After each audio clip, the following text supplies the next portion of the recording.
सबसे पहले contract act में बेसिक्स अपन शुरू करते हैं बेसिक से। देखो, सबसे पहले एक कॉन्ट्रैक्ट को बनाने के लिए, है ना, क्या क्या चीजों की जरूरत होती है। सबसे पहले एक प्रपोजल या फिर ऑफर भी आना चाहिए, ठीक है।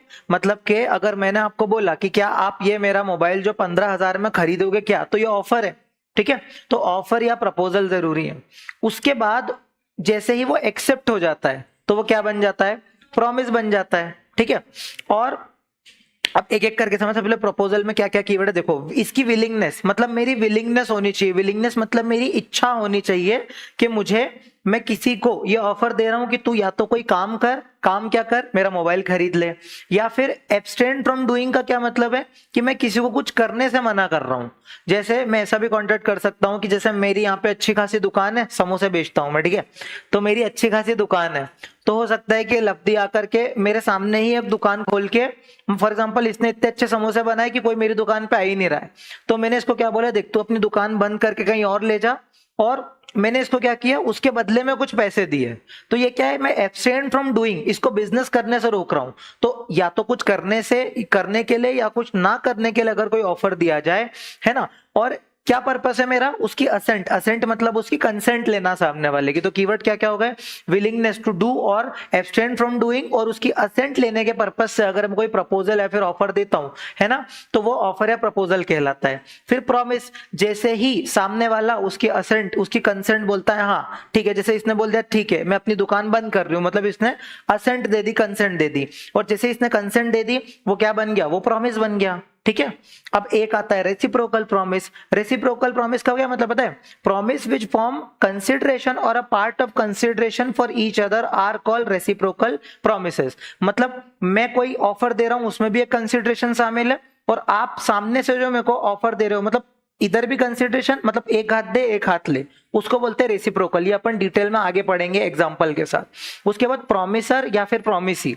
प्रॉमिसर मतलब जो प्रॉमिस कर, मतलब जो कर रहा है प्रॉमिस, जैसे मैं वादा कर रहा हूं ना तो मैं प्रॉमिसर हूं, जिसको वादा किया जा रहा है वो हो गया प्रॉमिसी, ठीक है। तो जो मेक कर रहा है, मतलब जो प्रॉमिस कर रहा है, और जो एक्सेप्ट कर रहा है वो प्रॉमिसी हो गया, ठीक है। कंसिडरेशन बहुत जरूरी है। देखो, कंसिडरेशन के बिना कोई भी कॉन्ट्रैक्ट नहीं बनता, चाहे वो सेल ऑफ गुड्स एक्ट का कॉन्ट्रैक्ट हो, चाहे वो किसी भी तरीके का कॉन्ट्रैक्ट हो, बिना कंसिडरेशन के नहीं बनता। तो डिजायर प्रॉमिसर का क्या होना चाहिए, ठीक है। कुल मिला के आप, मतलब उसको बदले में आप कुछ देना चाह रहे हो, मतलब या तो पैसे या फिर काइंड में कुछ भी, कुल मिला के कंसिडरेशन जरूरी है। और जब कंसिडरेशन होती है जब भी वो प्रॉमिस अग्रीमेंट बनता है। मतलब यहाँ पे अगर अपन एक डायग्रामेटिक फॉर्म में एकदम इमेजिन करें तो क्या है, सबसे पहले प्रॉमिस मतलब सबसे पहले ऑफर जैसे ही एक्सेप्ट हुआ प्रॉमिस बन गया। फिर प्रॉमिस में जैसे ही कंसिडरेशन इन्वॉल्व हो गई वो बन गया अग्रीमेंट। तो जैसे ही प्रॉमिस में कंसिडरेशन इन्वॉल्व होती है वो हो गया अग्रीमेंट। और अग्रीमेंट अगर इन्फोर्सिएबल बाय लॉ हो, मतलब वो अग्रीमेंट ऐसा हो जिसको अपन कोर्ट में जाकर के एनफोर्स करा सकते हैं। मतलब वो ऐसा नहीं होना चाहिए कि मैंने किसी के मर्डर करने के लिए सुपारी दे दी, क्योंकि ये क्या है, अनलॉफुल है, तो वो इन्फोर्सेबल बाय लॉ नहीं हो सकता ना। इसीलिए वो अग्रीमेंट अगर इन्फोर्सेबल बाय लॉ बन जाता है तो वो हो जाता है कॉन्ट्रैक्ट। तो अग्रीमेंट और इन्फोर्सेबिलिटी बाय लॉ अपने को याद रखना है। फिर वॉइडेबल क्या होता है, वॉइडेबल अपन ने पढ़ा है क्या होता है कि मतलब एक पार्टी या तो उसको मना कर दे या एक्सेप्ट कर ले, मतलब उसके पास अधिकार है। इसीलिए मतलब ये ऑप्शन है, ऑप्शन किसके पास है, वन और मोर पार्टी के पास, है ना, but not the option of the other. मतलब जिसको मैं ऑफर दे रहा हूं, जिसने एक्सेप्ट किया वही तो वॉइड या वॉइडेबल, उसी के पास अधिकार बना, कोई स्ट्रेंजर टू अ कॉन्ट्रैक्ट कोई अधिकार नहीं है, ठीक है। फिर वॉइड एग्रीमेंट क्या होते हैं, जो इन्फोर्सेबल बाय लॉ ही नहीं होते, ठीक है। जैसे मान लो ये प्राशुक है ना, इसने क्या बोला, इसने किसी को बोला कि मैं आपके लिए चांद तारे तोड़ के लाऊंगा, तो ये क्या हो गया, ये इन्फोर्सेबल बाय लॉ ही नहीं ना, ये तो इसने ऐसे, तो ये वॉइड है, मतलब ये हो ही नहीं सकता ना, कोई चांद तारे कैसे तोड़ सकता है, तो वॉइड हो जाएगा। या फिर वॉइड कॉन्ट्रैक्ट, अब ध्यान से समझना, वॉइड अग्रीमेंट और वॉइड कॉन्ट्रैक्ट में क्या डिफरेंस। देखो, वॉइड अग्रीमेंट तो जैसे ये फालतू बात ही कर रहा है, मतलब कि ना मैं कल बारिश नहीं होगी मैं बारिश रोक दूंगा, ऐसा थोड़ी होता है। मतलब ऐसी कोई चीज जो आपके हाथ में ही नहीं, वॉइड है एकदम, ठीक है। और वॉइड कॉन्ट्रैक्ट क्या होता है, जो सीज हो जाता है इन्फोर्सेबल बाय लॉ। मतलब वो क्या है ना कि जब बना रहे थे ना अग्रीमेंट, जब वो सही था, जैसे फॉर एग्जाम्पल कि मैंने किसी को जो भांग है ना वो बेचने का कॉन्ट्रैक्ट कर लिया, ठीक है, तो वो एमपी में अभी लीगल है, ठीक है। मैंने उसको बोला कि मैं 20 तारीख को तेरे को मान लो 50 किलो भांग दे दूंगा, ठीक है। और 21 तारीख को ये कोर्ट का मतलब ये सरकार ने बोल दिया कि भांग एमपी में हो गई इलीगल। तो जब बना रहा था जब तो लीगल थी, लेकिन बाद में इलीगल हो गई तो अब मैं उसको डिलीवर नहीं कर पाऊंगा ना, तो इसको बोलते हैं वॉइड कॉन्ट्रैक्ट। मतलब पहले जब बना रहे थे जब तो वो इन्फोर्सेबल लॉ थे, लेकिन फिर चेंज कुछ ऐसा हो गया कि फिर वो लॉ के द्वारा इन्फोर्सेबल ही नहीं बचे और वो क्या हो गया, वॉइड कॉन्ट्रैक्ट। अभी तक समझ में आ रहा है क्या क्या बोल रहा हूं मैं? अब देखो ये इस डायग्राम से समझेंगे, अग्रीमेंट इन्फोर्सेबल बाय होना चाहिए तो कॉन्ट्रैक्ट बनता है, ठीक है। जैसे मान लो ये ऑफर है, ठीक है, जैसे इसने क्या बोला, will you purchase my car for 5 lakh, ठीक है, इसने क्या बोला, मेरी कार 5 लाख में खरीदोगे क्या? और इसने क्या एक्सेप्ट कर लिया, हाँ मैं 5 लाख में खरीदूंगा। इसमें कंसिडरेशन भी इन्वॉल्व है, तो ये क्या बन गया, अग्रीमेंट, और ये इन्फोर्सेबल बाय लॉ है तो ये बन गया कॉन्ट्रैक्ट। बेसिक क्लियर है? चलो अब आगे बढ़ते हैं। फिर ये कितनी अच्छी लाइन लिखी देखो, all contracts are agreement but all agreements are not contract. इसका क्या मतलब है, देखो सारे के सारे कॉन्ट्रैक्ट, ठीक है, अगर वो इन्फोर्सेबल, मतलब सारे अग्रीमेंट अगर इन्फोर्सेबल बाय लॉ हो तो ही तो वो क्या बनेंगे, मतलब अग्रीमेंट अगर इन्फोर्सेबल बाय लॉ है तो वो बन गया कॉन्ट्रैक्ट। तो सारे कॉन्ट्रैक्ट अग्रीमेंट होते हैं, क्योंकि अग्रीमेंट होगा तभी तो वो कॉन्ट्रैक्ट बनेगा। लेकिन सारे कॉन्ट्रैक्ट जो है, मतलब सारे अग्रीमेंट जो है वो कॉन्ट्रैक्ट नहीं होंगे, क्योंकि जब तक इन्फोर्सेबिलिटी की बात नहीं आती जब तक वो कॉन्ट्रैक्ट नहीं बनेंगे। इसीलिए सारे कॉन्ट्रैक्ट अग्रीमेंट है लेकिन सारे अग्रीमेंट कॉन्ट्रैक्ट नहीं है। तो ये वाली लाइन अपने को लिख के आना पड़ेगी, ठीक है। उसके बाद agreement that do not give rise to contractual obligation, मतलब कॉन्ट्रेक्चुअल ऑब्लिगेशन का क्या मतलब है कि अगर मैंने इसको फुलफिल नहीं किया तो सामने वाला मुझ पे केस कर सकता है। जैसे फॉर एग्जांपल आपने मुझसे कुछ खरीदने का वादा किया और मैंने बोल दिया इतनी इतनी तारीख को लेके चले जाना, तो अगर मैंने उस दिन आपको ये चीज नहीं दी, बेची नहीं, तो आप क्या कोर्ट में केस कर सकते हो। मतलब ये कॉन्ट्रेक्चुअल ऑब्लिगेशन आती है, ठीक है। मतलब अगर मान लो कि कोई कॉन्ट्रेक्चुअल ऑब्लिगेशन ही नहीं आ रही है तो वो कॉन्ट्रैक्ट ही नहीं बना, ठीक है। जैसे वो चांद ताड़े तोड़ने वाला एग्जाम्पल है। अब मान लो कि नहीं तोड़ के लाएगा तो सामने वाला इस पे कैसे केस थोड़ी कर सकता है, क्योंकि वो इन्फोर्सेबल कैसे करेगा, मतलब वो वैसे ही वॉइड था, है ना। मतलब ये कॉन्ट्रेक्चुअल ऑब्लिगेशन आना बहुत जरूरी कि अगर सामने वाला फुलफिल नहीं करेगा तो उस पर केस हो सकता है, क्या डैमेजेस क्लेम कर सकता है, ऐसा।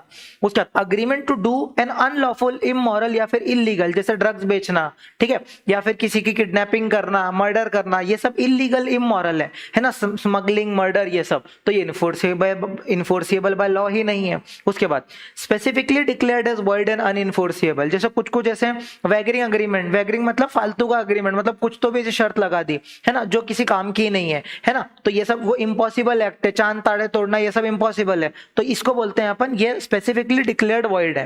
उसके बाद hence all agreement are not contract but all contract are agreement. तो अगर अपने कोई क्वेश्चन आया तो ये सब लिख के आना पड़ेगा, इन्फोर्सेबल भी होना चाहिए, है ना, कॉन्ट्रेक्चुअल ऑब्लिगेशन क्रिएट करना चाहिए, सारे कीवर्ड है ना, कॉन्ट्रेक्चुअल ऑब्लिगेशन क्रिएट करना चाहिए, लेकिन वो इमोरल हो, अनलॉफुल हो, अनएथिकल हो, तो फिर वो क्या हो सकता है, इन्फोर्सेबल नहीं हो सकता। और जो स्पेसिफिकली डिक्लेयर्ड है, जैसे वैगरिंग अग्रीमेंट, है ना, ऐसी कोई आपकी शर्त वगैरह होती है, तो इसीलिए हम कंक्लूड करते हैं कि सारे अग्रीमेंट कॉन्ट्रैक्ट नहीं है, लेकिन सारे कॉन्ट्रैक्ट अग्रीमेंट होते हैं, ठीक। उसके बाद type of contract, type of contract देखो अलग अलग टाइप से, मतलब अलग अलग टाइप के कॉन्ट्रैक्ट होते हैं। सबसे पहले बेस्ड ऑन इन्फोर्सेबिलिटी। इन्फोर्सेबल का क्या मतलब था, इन्फोर्सेबल मतलब के कि ये कोर्ट में जाकर के इन्फोर्स करा सकता हूं, अगर सामने वाले ने मना कर दिया तो इन्फोर्स हो सकता है, क्योंकि ये लीगल कॉन्ट्रैक्ट है, तो अपन उस पर केस कर सकते हैं, डैमेज क्लेम कर सकते हैं, उसको बोल सकते थे, वो करना ही पड़ेगा। देखो all essentials of a contract, है ना, उसमें मतलब सारे एसेंशियल होने चाहिए। एसेंशियल मतलब क्या, पार्टीज कॉम्पिटेंट टू कॉन्ट्रैक्ट होनी चाहिए, ये सब, है ना। फिर मतलब सारे एसेंशियल अगर मौजूद है तो, और वो इन्फोर्स बाय लॉ भी है, तो एक वैलिड कॉन्ट्रैक्ट है। जैसे घर खरीदने बेचने का कॉन्ट्रैक्ट, है ना, normal ordinary course of business में कुछ खरीदने बेचने का कॉन्ट्रैक्ट, तो ये सब क्या होता है, ये इन्फोर्सेबल बाय लॉ होते हैं। लेकिन वॉइड कॉन्ट्रैक्ट क्या होते हैं, जिनका लीगल इफेक्ट ही नहीं होता है ना, ये एकदम वॉइड कॉन्ट्रैक्ट ही है। जैसे क्या हुआ कि मतलब वो भांग बेचने का, अगर मान लो कि सरकार ने पहले ही बोल दिया कि ये बेच ही नहीं सकते, तो वॉइड हो गया ना, क्योंकि इन्फोर्सेबल बाय लॉ ही नहीं बचा वो। उसके बाद वॉइडेबल का क्या मतलब है, वॉइडेबल का सिंपल एग्जांपल है ना, कि फॉर एग्जांपल आपने मुझसे किसी पर्टिकुलर टाइप की कोई चीज मांगी लेकिन मैं वो नहीं दे पाया, तो ये आपके ऊपर, मतलब आपके पास ये अधिकार है कि आप चाहो तो मना कर दो, चाहे वो एक्सेप्ट कर लो, तो ये वॉइडेबल है। वॉइडेबल किसके पार्ट पे, सामने वाले के पार्ट पे, अग्रीव्ड पार्टी के पार्ट पे। तो वही है ऑप्शन ऑफ वन और मोर पार्टीज, है ना, but not option of the other. मतलब जो कॉन्ट्रैक्टिंग पार्टी है उनमें से जो अग्रीव्ड पार्टी है उसी के पास से मतलब अधिकार होता है कि वो चाहे तो रिजेक्ट करे, चाहे तो एक्सेप्ट कर ले, ये मतलब है। फिर इलीगल, इलीगल मतलब फॉरबिडन बाय लॉ है, किडनैप करना, ये सारी चीजें फॉरबिडन बाय लॉ है, तो फॉरबिडन बाय लॉ याद रख लेना। और अनइन्फोर्सेबल कॉन्ट्रैक्ट मतलब good in all sense but suffer some technical defect. जैसे फॉर एग्जांपल मैंने आपको घर बेचने का कॉन्ट्रैक्ट किया, लेकिन वो घर के जो पेपर है वो तैयार नहीं है, या फिर हो सकता है कि मैं बेचने के लिए हुई नहीं, हो सकता है कि मुझे कोर्ट ने ऐसा मतलब ऐसा स्टे लगा दिया कि अपनी कोई प्रॉपर्टी नहीं बेच पाएगा, या फिर वो अग्रीमेंट कंप्लीट नहीं है, या फिर जो इसके डॉक्यूमेंट्स है वो कुछ नकली हैं, या फिर उसमें कुछ मेरा आधार कार्ड मिसिंग है, पैन कार्ड मिसिंग है, ऐसे कुछ टेक्निकल डिफेक्ट अगर आ जाता है तो उसको अनइन्फोर्सेबल कॉन्ट्रैक्ट बोलते हैं। आ गया समझ में? चल, उसके बाद ये एग्जांपल आप पढ़ लेना, ये जो मैंने दिए वही एग्जांपल है सारे।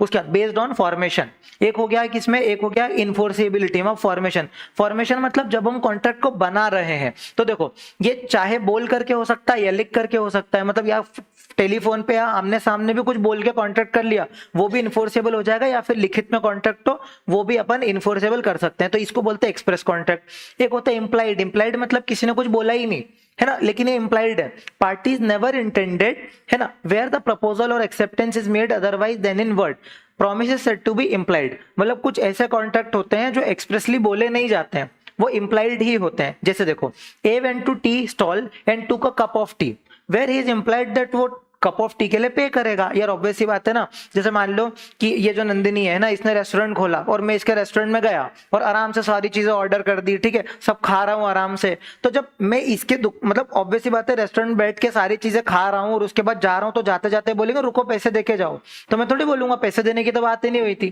क्योंकि ऑब्वियस सी बात है कि ये इंप्लाइड है ना, मैंने किसी कंडक्ट से ऐसा बता दिया है ना। तो जब कंडक्ट से ऐसा बता दिया, तो अगर मैं मान लो कि आपकी दुकान पे आया और मैंने ऐसे 2-3 टॉफियां खा ली, तो ऑब्वियस सी बात है उसके पैसे दूंगा ना मैं, और वो रोकेगा थोड़ी, मालूम है, अगर ये ऐसे खोल करके खा रहा है चीजें तो उसके पेमेंट भी देगा ये। तो इसको बोलते हैं कि आपने अपने कंडक्ट से इंप्लाइडली बता दिया कि मैं कॉन्ट्रैक्ट करना चाहता हूं, ठीक है। फिर क्वासी कॉन्ट्रैक्ट क्या होता है, ये लॉ के द्वारा ऑब्लिगेशन आती है। जैसे क्या हुआ कि हमारे बीच में कॉन्ट्रैक्ट तो हुआ ही नहीं, जैसे फॉर एग्जांपल कि एक माइनर को मैं नेसेसरी प्रोवाइड करी है ना, तो ऐसे बीच में तो कोई कॉन्ट्रैक्ट हुआ ही नहीं, लेकिन क्या था, अगर हमने नेसेसरी प्रोवाइड करी तो हम क्या कर सकते थे, उसकी एस्टेट में से, उसकी प्रॉपर्टी में से रिइंबर्समेंट ले सकते थे।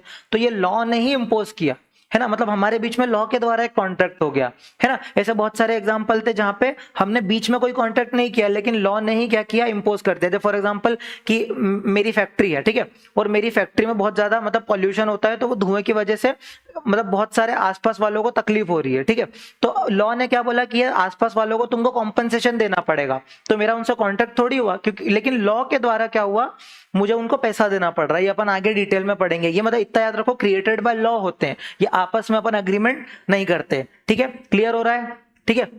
इसके बाद अपन आगे बढ़ते हैं बेस्ड ऑन परफॉर्मेंस पे। बेस्ड ऑन परफॉर्मेंस मतलब क्या, एक एग्जीक्यूटेड, एक एग्जीक्यूटरी। अब देखो क्या होता है, देखो एग्जीक्यूटेड का मतलब क्या होता है, जो कंप्लीट होता है, होली परफॉर्म। जैसे फॉर एग्जांपल आप मेरी दुकान पे आए, लैपटॉप लो, पैसे दो और घर जाओ, मतलब ये क्या है, होली परफॉर्म हो गए ना, मतलब होली परफॉर्म्ड और एग्जीक्यूटेड है ना, आप कुछ नहीं बचा उसमें। लेकिन एग्जीक्यूटरी मतलब क्या है, या तो पैसा लेना बाकी है, या इंस्टॉलमेंट बाकी है, या फिर अभी तक मैं जो आप मतलब एसी अगर बेचता हूं तो आपके घर में इंस्टॉल करना बाकी है, या फिर कोई और एसेसरीज लगाना बाकी है, कुछ ना कुछ बाकी है। वन साइडेड कॉन्ट्रैक्ट मतलब ये क्या होता है, पार्टली परफॉर्म्ड होता है, या फिर होली अनपरफॉर्म्ड, या तो मैंने बिल्कुल ही नहीं किया या फिर पार्टली उसको परफॉर्म कर दिया। आपके घर बना रहा हूँ, ठीक है, 2 फ्लोर बना दिया, 1 फ्लोर बनाया ही नहीं, तो इसको भी एग्जीक्यूटरी बोलेंगे।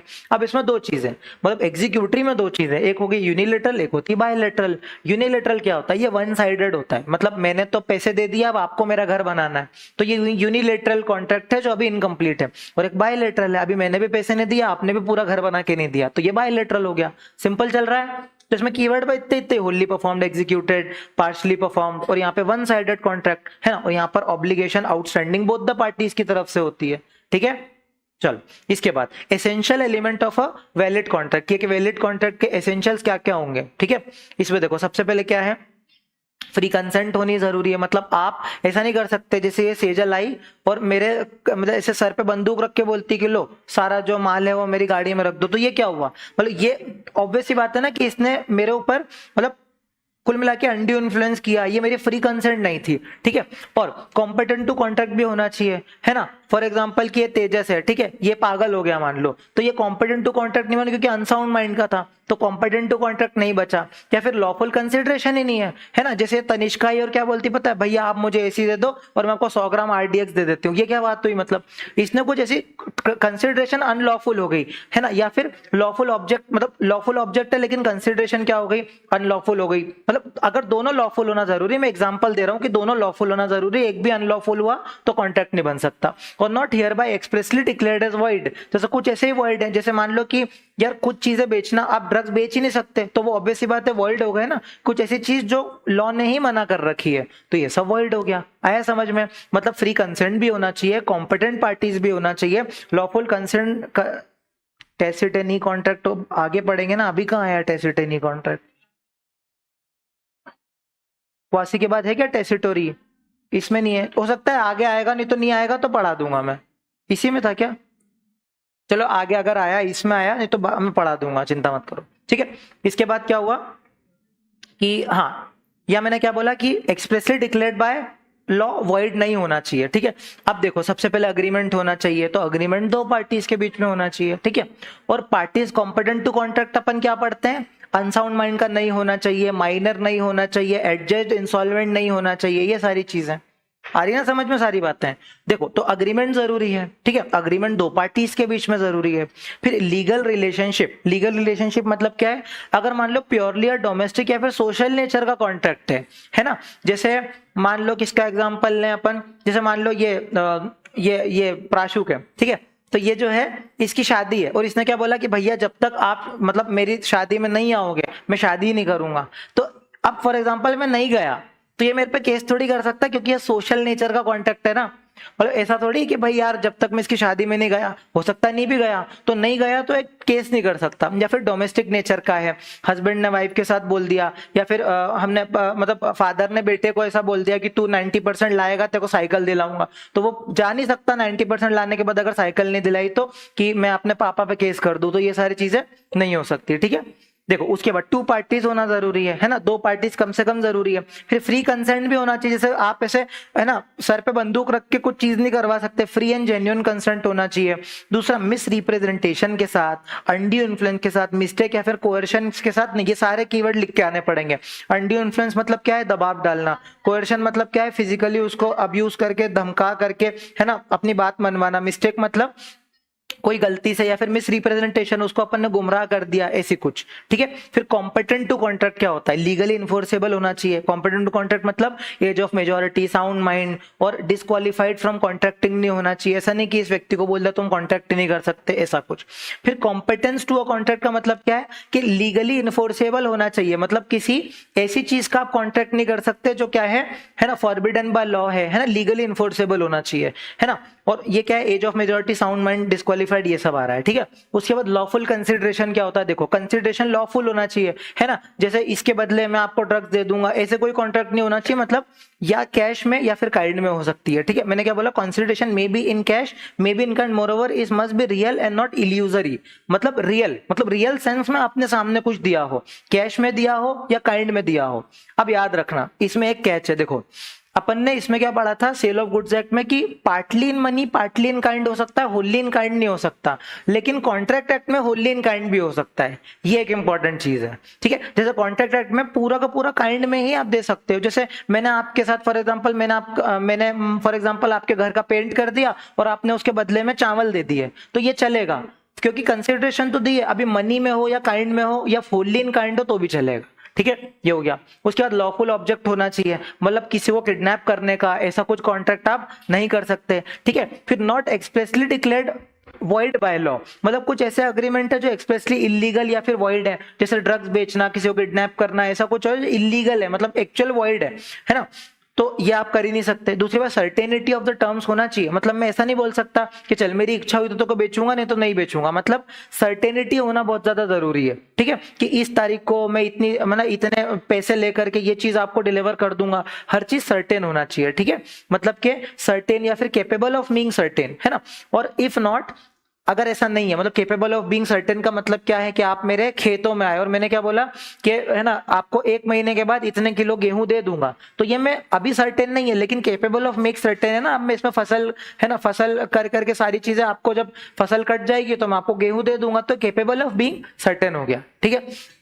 उसके बाद क्या? कैपेबिलिटी, पॉसिबिलिटी ऑफ परफॉर्मेंस, कुछ ऐसा मैं कॉन्ट्रैक्ट कर रहा हूं जो पॉसिबल है परफॉर्म करने के लिए, ठीक है। जैसे इसने बोला कि उस तारीख को जिस दिन तुम्हारा बर्थडे रहेगा चांद तारे तोड़ के ले आऊंगा, तो ये क्या है? ये हो ही नहीं सकता ना, क्योंकि केपेबल ऑफ बीइंग सर्टेन हो ही नहीं सकता, मैं परफॉर्म ही नहीं हो सकता। लेकिन मैंने क्या बोला कि मेरी जब फसल कट जाएगी तो मैं गेहूं दे दूंगा, तो वो तो सर्टेन है ना, वो केपेबल पॉसिबल भी है परफॉर्म करने के लिए। तो इसका मतलब do impossible in itself can not B enforce, मतलब अगर वो इम्पॉसिबल है तो वो इनफोर्स नहीं हो सकता, ठीक है। उसके बाद नेसेसरी लीगल फॉर्मेलिटीज, कॉन्ट्रैक्ट में भी ओरल या फिर राइटिंग, ओरल में भी हो सकता है, राइटिंग में हो सकता है, लेकिन कुछ पर्टिकुलर टाइप ऑफ कॉन्ट्रैक्ट ऐसे होते हैं जो राइटिंग और रजिस्टर्ड ही होना चाहिए। जैसे घर बेचने का कॉन्ट्रैक्ट है, तो घर बेचने का कॉन्ट्रैक्ट प्रॉपर स्टाम्प, नोटरी, सारी चीजें लगती है, तो वो आप ओरल ही नहीं कर सकते, आपको उसको प्रॉपरली लिखा पढ़ी के साथ ही करना पड़ेगा। नॉट कैरिड आउट, अगर मान लो लीगल फॉर्मेलिटीज कैरिड आउट ही नहीं हुई तो वो इन्फोर्सेबल बाय लॉ ही नहीं बचेगा, क्योंकि आपका अग्रीमेंट ही नहीं हुआ, तो मैंने आपके नाम पे घर कैसे किया।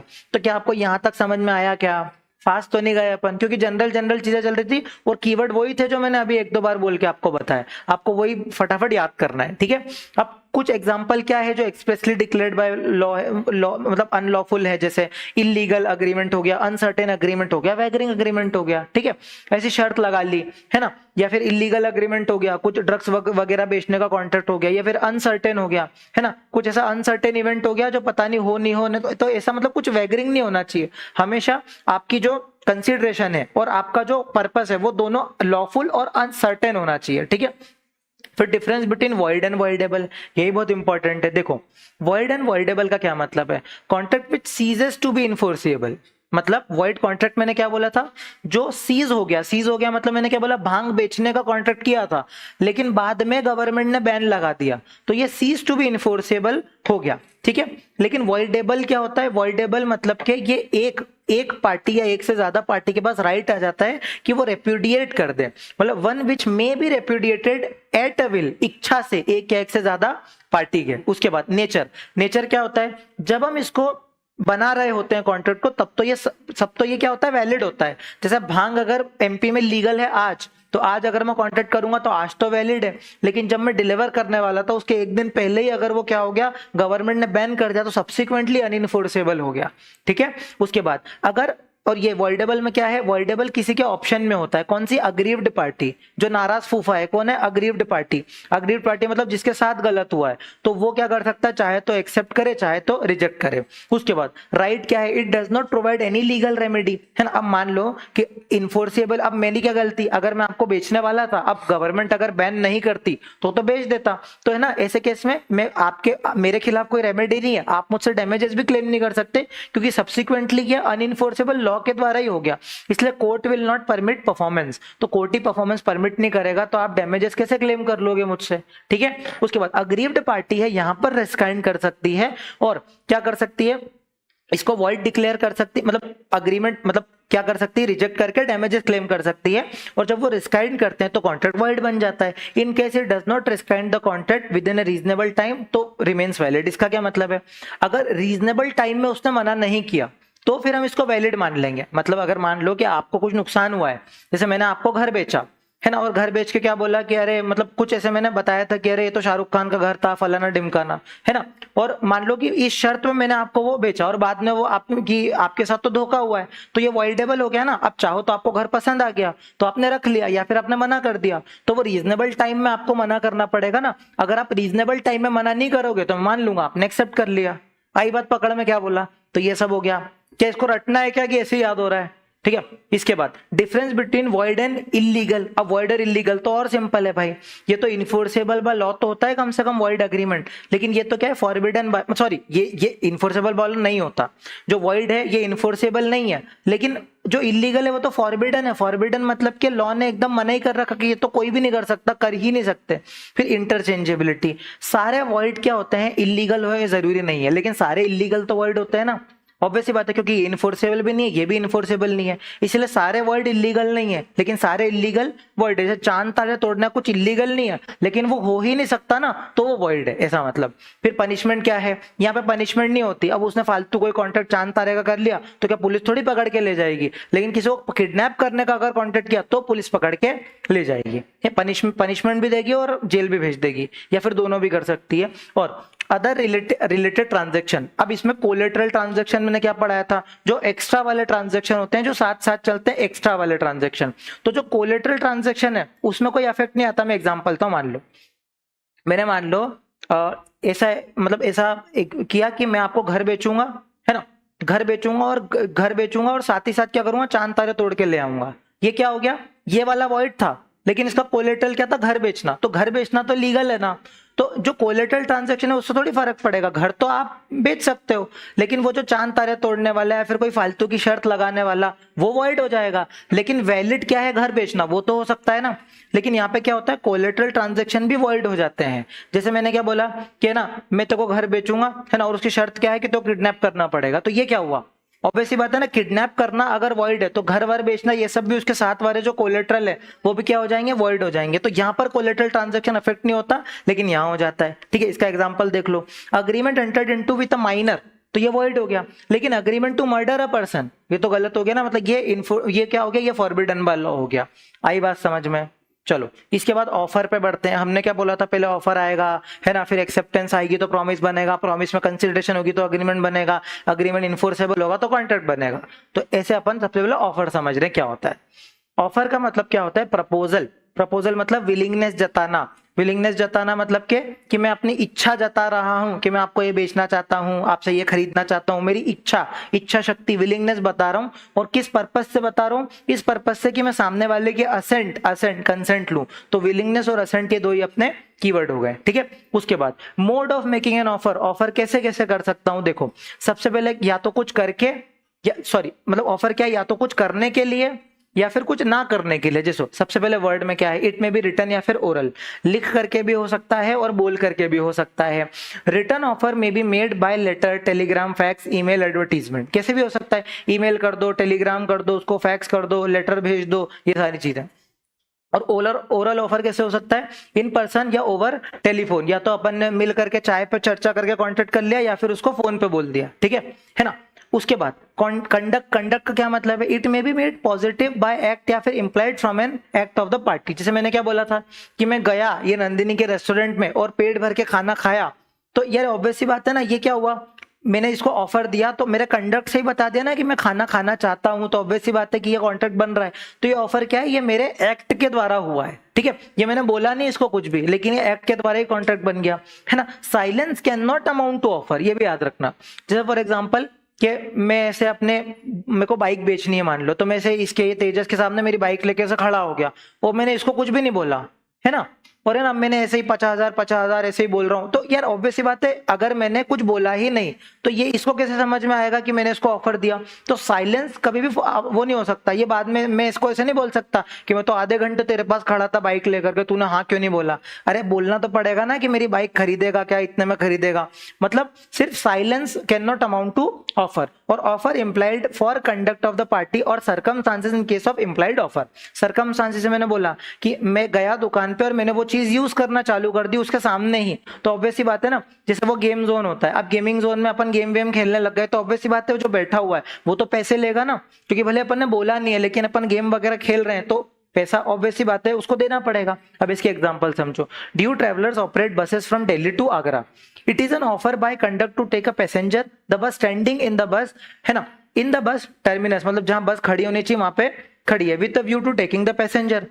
Once passenger board the bus there is an acceptance. अरे सिटी बस आई और सिटी बस आ करके जितने लोग भी उस पर चढ़े, तू किराया देगा कि नहीं, तू ऐसे थोड़ी करेगा यार। वो अगर बस में बैठा है सवारी कर रहा है, ऑब्वियस सी बात है कि वो किराया भी देगा। इसको बोलते हैं अपन इम्प्लाइड, जो कंडक्ट से ही बता दिया, जैसे रेस्टोरेंट का एग्जांपल दिया। ठीक है, उसके बाद by abstain from doing an act, जैसे लब्धि को मैंने क्या बोला कि तू मेरे सामने नहीं समोसे बेच सकती, तो ये क्या है कि कुछ ना करने का कॉन्ट्रैक्ट मैंने दे दिया। ठीक है ना। द कंडक्ट और forbearance of one's part may be taken by the other party as is willingness और असेंट। इसके एग्जांपल समझ क्या है। ए ने ऑफर किया not to file a suit against B, है ना, मतलब मैंने क्या ऑफर किया कि मैं ना इसके, मतलब तू क्या करना कि इसके अगेंस्ट, मतलब किसी थर्ड पार्टी के अगेंस्ट क्या मत करना, सूट फाइल मत करना, है ना। If B pays the balance amount of 50,000 outstanding, तो ए ने प्रॉमिस किया एब्सेंट फ्रॉम सुइंग बी, मतलब किसी को केस ना करने से रोक, मतलब केस करने से रोकने का कॉन्ट्रैक्ट है, तो वो भी क्या हुआ, वो भी क्या हो गया, ये absent from doing any act हो गया, या फॉरबियरेंस कि कुछ ना करने के लिए ऑफर, है ना, या फिर किसी को कोर्ट में केस ना करने का या फिर कोई बिजनेस ना करने का या कोई ऐसी चीज ना करने का अगर कोई आप बोलते हो तो इसको अपन बोलते हैं कि abstain from doing an act. तो ऑफर किस किस टाइप से हो सकता है, doing an act, abstain from doing. और डूइंग में क्या होगा, या तो वर्ड या फिर कंडक्ट। वर्ड मतलब एक्सप्रेसली बता दिया और कंडक्ट मतलब ऐसी कोई हरकत कर दी जिससे मैं बोल रहा हूं कि मैं कॉन्ट्रैक्ट करना चाहता हूं। क्लियर हुआ क्या? चलो इसके बाद व्हेन कंप्लीट, कब कंप्लीट माना जाएगा? Communication of proposal complete when it comes to the knowledge of the person जिसको भेजा जा रहा है। अब अपन ने खत लिख के कुछ ऐसा प्रपोजल किसी को भेजा, तो जब तक उसके पास पहुंचा नहीं, जब तक किसी दोस्त के पास ही घूम रहा है, तो जब तक उसके पास पहुंच जाएगा, वो खोल करके उस खत को पढ़ लेगा, जब तक हम क्या मानेंगे, उस प्रपोजल को कंप्लीट नहीं मानेंगे। मतलब पढ़ना जरूरी है, नॉलेज आना जरूरी सामने वाले की। जब तक व्हाट्सएप पे वो ब्लू टिक नहीं आया, जब तक कैसे किसी ने पढ़ लिया? ठीक है, ऐसा मतलब है, नॉलेज होना जरूरी। उसके बाद रूल ऑफ वैलिड ऑफर। अब वैलिड ऑफर के भी कुछ कुछ रूल है, जैसे देखो, should create a legal relation. Legal relation create करना बहुत ज्यादा जरूरी है ना। Valid contract when it is accepted, मतलब अगर कोई वैलिड कॉन्ट्रैक्ट है, मेरा मोबाइल खरीदो और सामने वाले ने ऑफर एक्सेप्ट कर लिया तो उसको बोलते हैं वैलिड कॉन्ट्रैक्ट। लेकिन सोशल इन्विटेशन, ये प्रसुक ने बोला मेरी शादी में आओ और मैं नहीं आया, तो नहीं आया तो ये कोई सोशल इन्विटेशन है ना, तो ये कोई मतलब वैलिड एक्सेप्टेंस नहीं बनी। कल को मैं नहीं भी इसकी शादी में गया तो ये मेरे को केस नहीं कर सकता। फिर सर्टेन, डिफाइनाइट और नॉट वेग। सर्टेन मतलब के एकदम स्पष्ट होना चाहिए, डिफाइनाइट मतलब एकदम सारी क्लियर टर्म्स दिखनी चाहिए, और वेग नहीं होना चाहिए। ऐसा नहीं बोलेगा कि यार मेरी ना उस दिन इच्छा हुई, मेरा मन हुआ ना, तो है ना मैं आपको ये बेच दूंगा, अदरवाइज नहीं बेचूंगा। तो ये क्या, ये सर्टेन नहीं है, ये वेग है। जैसे प्रॉपरली वर्डेड होना चाहिए, मतलब ये भी नहीं होना चाहिए कि यार है ना उस दिन अगर कॉन्ट्रैक्ट हुआ तो मैं इतने से इतने टाइम तक आपको इतना इतना पेमेंट दे दूंगा, मेरी मर्जी हुई उतने पैसे दे दूंगा। मतलब कोई भी टर्म ऐसी वेग नहीं होना चाहिए, सारी चीज सर्टेन होना चाहिए। इतनी तारीख को इतने पैसे दे करके है ना, इस तरीके से आपको यहाँ पर डिलीवरी मिल जाएगी, सब कुछ आपको क्या करना है, सर्टेनली प्रॉपरली वर्डेड करके बताना है ना। मेड एंड डिफाइनाइट और क्लियर टर्म, क्लियर टर्म में बताने कुछ एम्बिग्विटी नहीं रखनी है, ठीक है। और फिर if agreement at least contain a basic ascertain agreement, the agreement shall not be word. मतलब कुछ बेसिक सर्टेन अग्रीमेंट से मैंने ऐसा बोल दिया कि भाई जैसे मैंने ऐसा कॉन्ट्रैक्ट किया आपसे कि ना उस दिन जो मैं चावल बेचूंगा, लेकिन उस दिन जो भाव चल रहा होगा ना उस पे बेचूंगा, तो ये तो फॉर एग्जांपल कोई बेसिक कंडीशन तो हो गई ना, उस दिन जो भाव चलेगा उसमें बेच दूंगा, तो ये भी सर्टेन है, ठीक है। जैसे एग्जांपल है, एच ने ऑफर किया कि मैं 10 टन ऑयल आपको बेचूंगा। Offer is ambiguous as to the oil, कौन सा ऑयल बेचेगा बताया ही नहीं ना। ऑयल तो बहुत सारे तरीके के होते हैं, सरसों का होता है, सोयाबीन का होता है, किसका बेचेगा तेल? तो जब तक सर्टेन नहीं है ना, जब तक क्या हो जाएगा, वो वेग हो जाएगा। आपको बताना पड़ेगा कौन सी क्वालिटी का, कौन से टाइप का तेल आपको बेचना है। दूसरा एग्जांपल क्या है, एल ने ऑफर किया कि मैं आपका हाउस लीज पे लूंगा 3 साल के लिए, 1 लाख रुपए पर एनम का किराया दूंगा। If the house was fit into thorough repair and drawing room handsomely decorated, ये क्या मतलब होता है? हैंडसमली डेकोरेटेड क्या होता है? मतलब ये तो वेग हो गया ना। अब मैं जाऊंगा और बोलूंगा ये मेरी वजह, मेरे हिसाब से हैंडसमली डेकोरेटेड है ही नहीं, तो इसको ये बोलते हैं वेग टर्म। ये अपनी एग्जाम में भी आया था, मतलब टेस्ट में भी आया था। तो ऐसी टर्म्स जो डिफाइनाइट नहीं है तो ये वेग हो जाएगी, ठीक है। फिर एक्सप्रेस इंप्लाइड, ऑफर में भी एक्सप्रेस और implied from the conduct of the party. Conduct मतलब मैं गया रेस्टोरेंट में खाना खाया, उसको बोलते हैं इंप्लाइड। और एक्सप्रेस मतलब साफ साफ मैंने ऑफर दे दिया, सामने वाले ने एक्सेप्ट कर लिया। Should not be an invitation to the offer, है ना।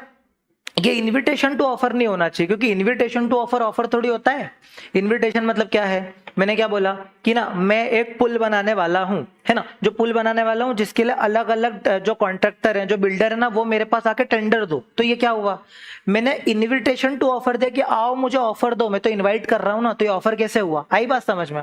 अब सामने वाले आकर के अलग अलग टेंडर मेरे को सबमिट करेंगे तो वो ऑफर दे रहे हैं, उनमें से जो मुझे सही लगेगा मैं उसको एक्सेप्ट करूंगा। तो मैं तो इनवाइट कर रहा हूं कि आओ मुझे ऑफर दो, इसलिए invitation to the offer offer नहीं होता।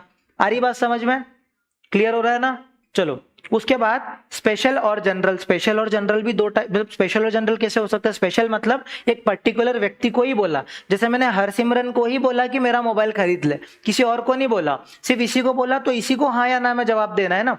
या फिर मैंने पब्लिक एट लार्ज को, जैसे यहाँ बोल दिया कि जिसको भी खरीदना है ना, ये 15 हजार में खरीद लो। मतलब क्या करा, ये पब्लिक एट लार्ज को दिया, तो अब इसमें से जो भी एक्सेप्ट करेगा वो मैं इसको भेज दूंगा।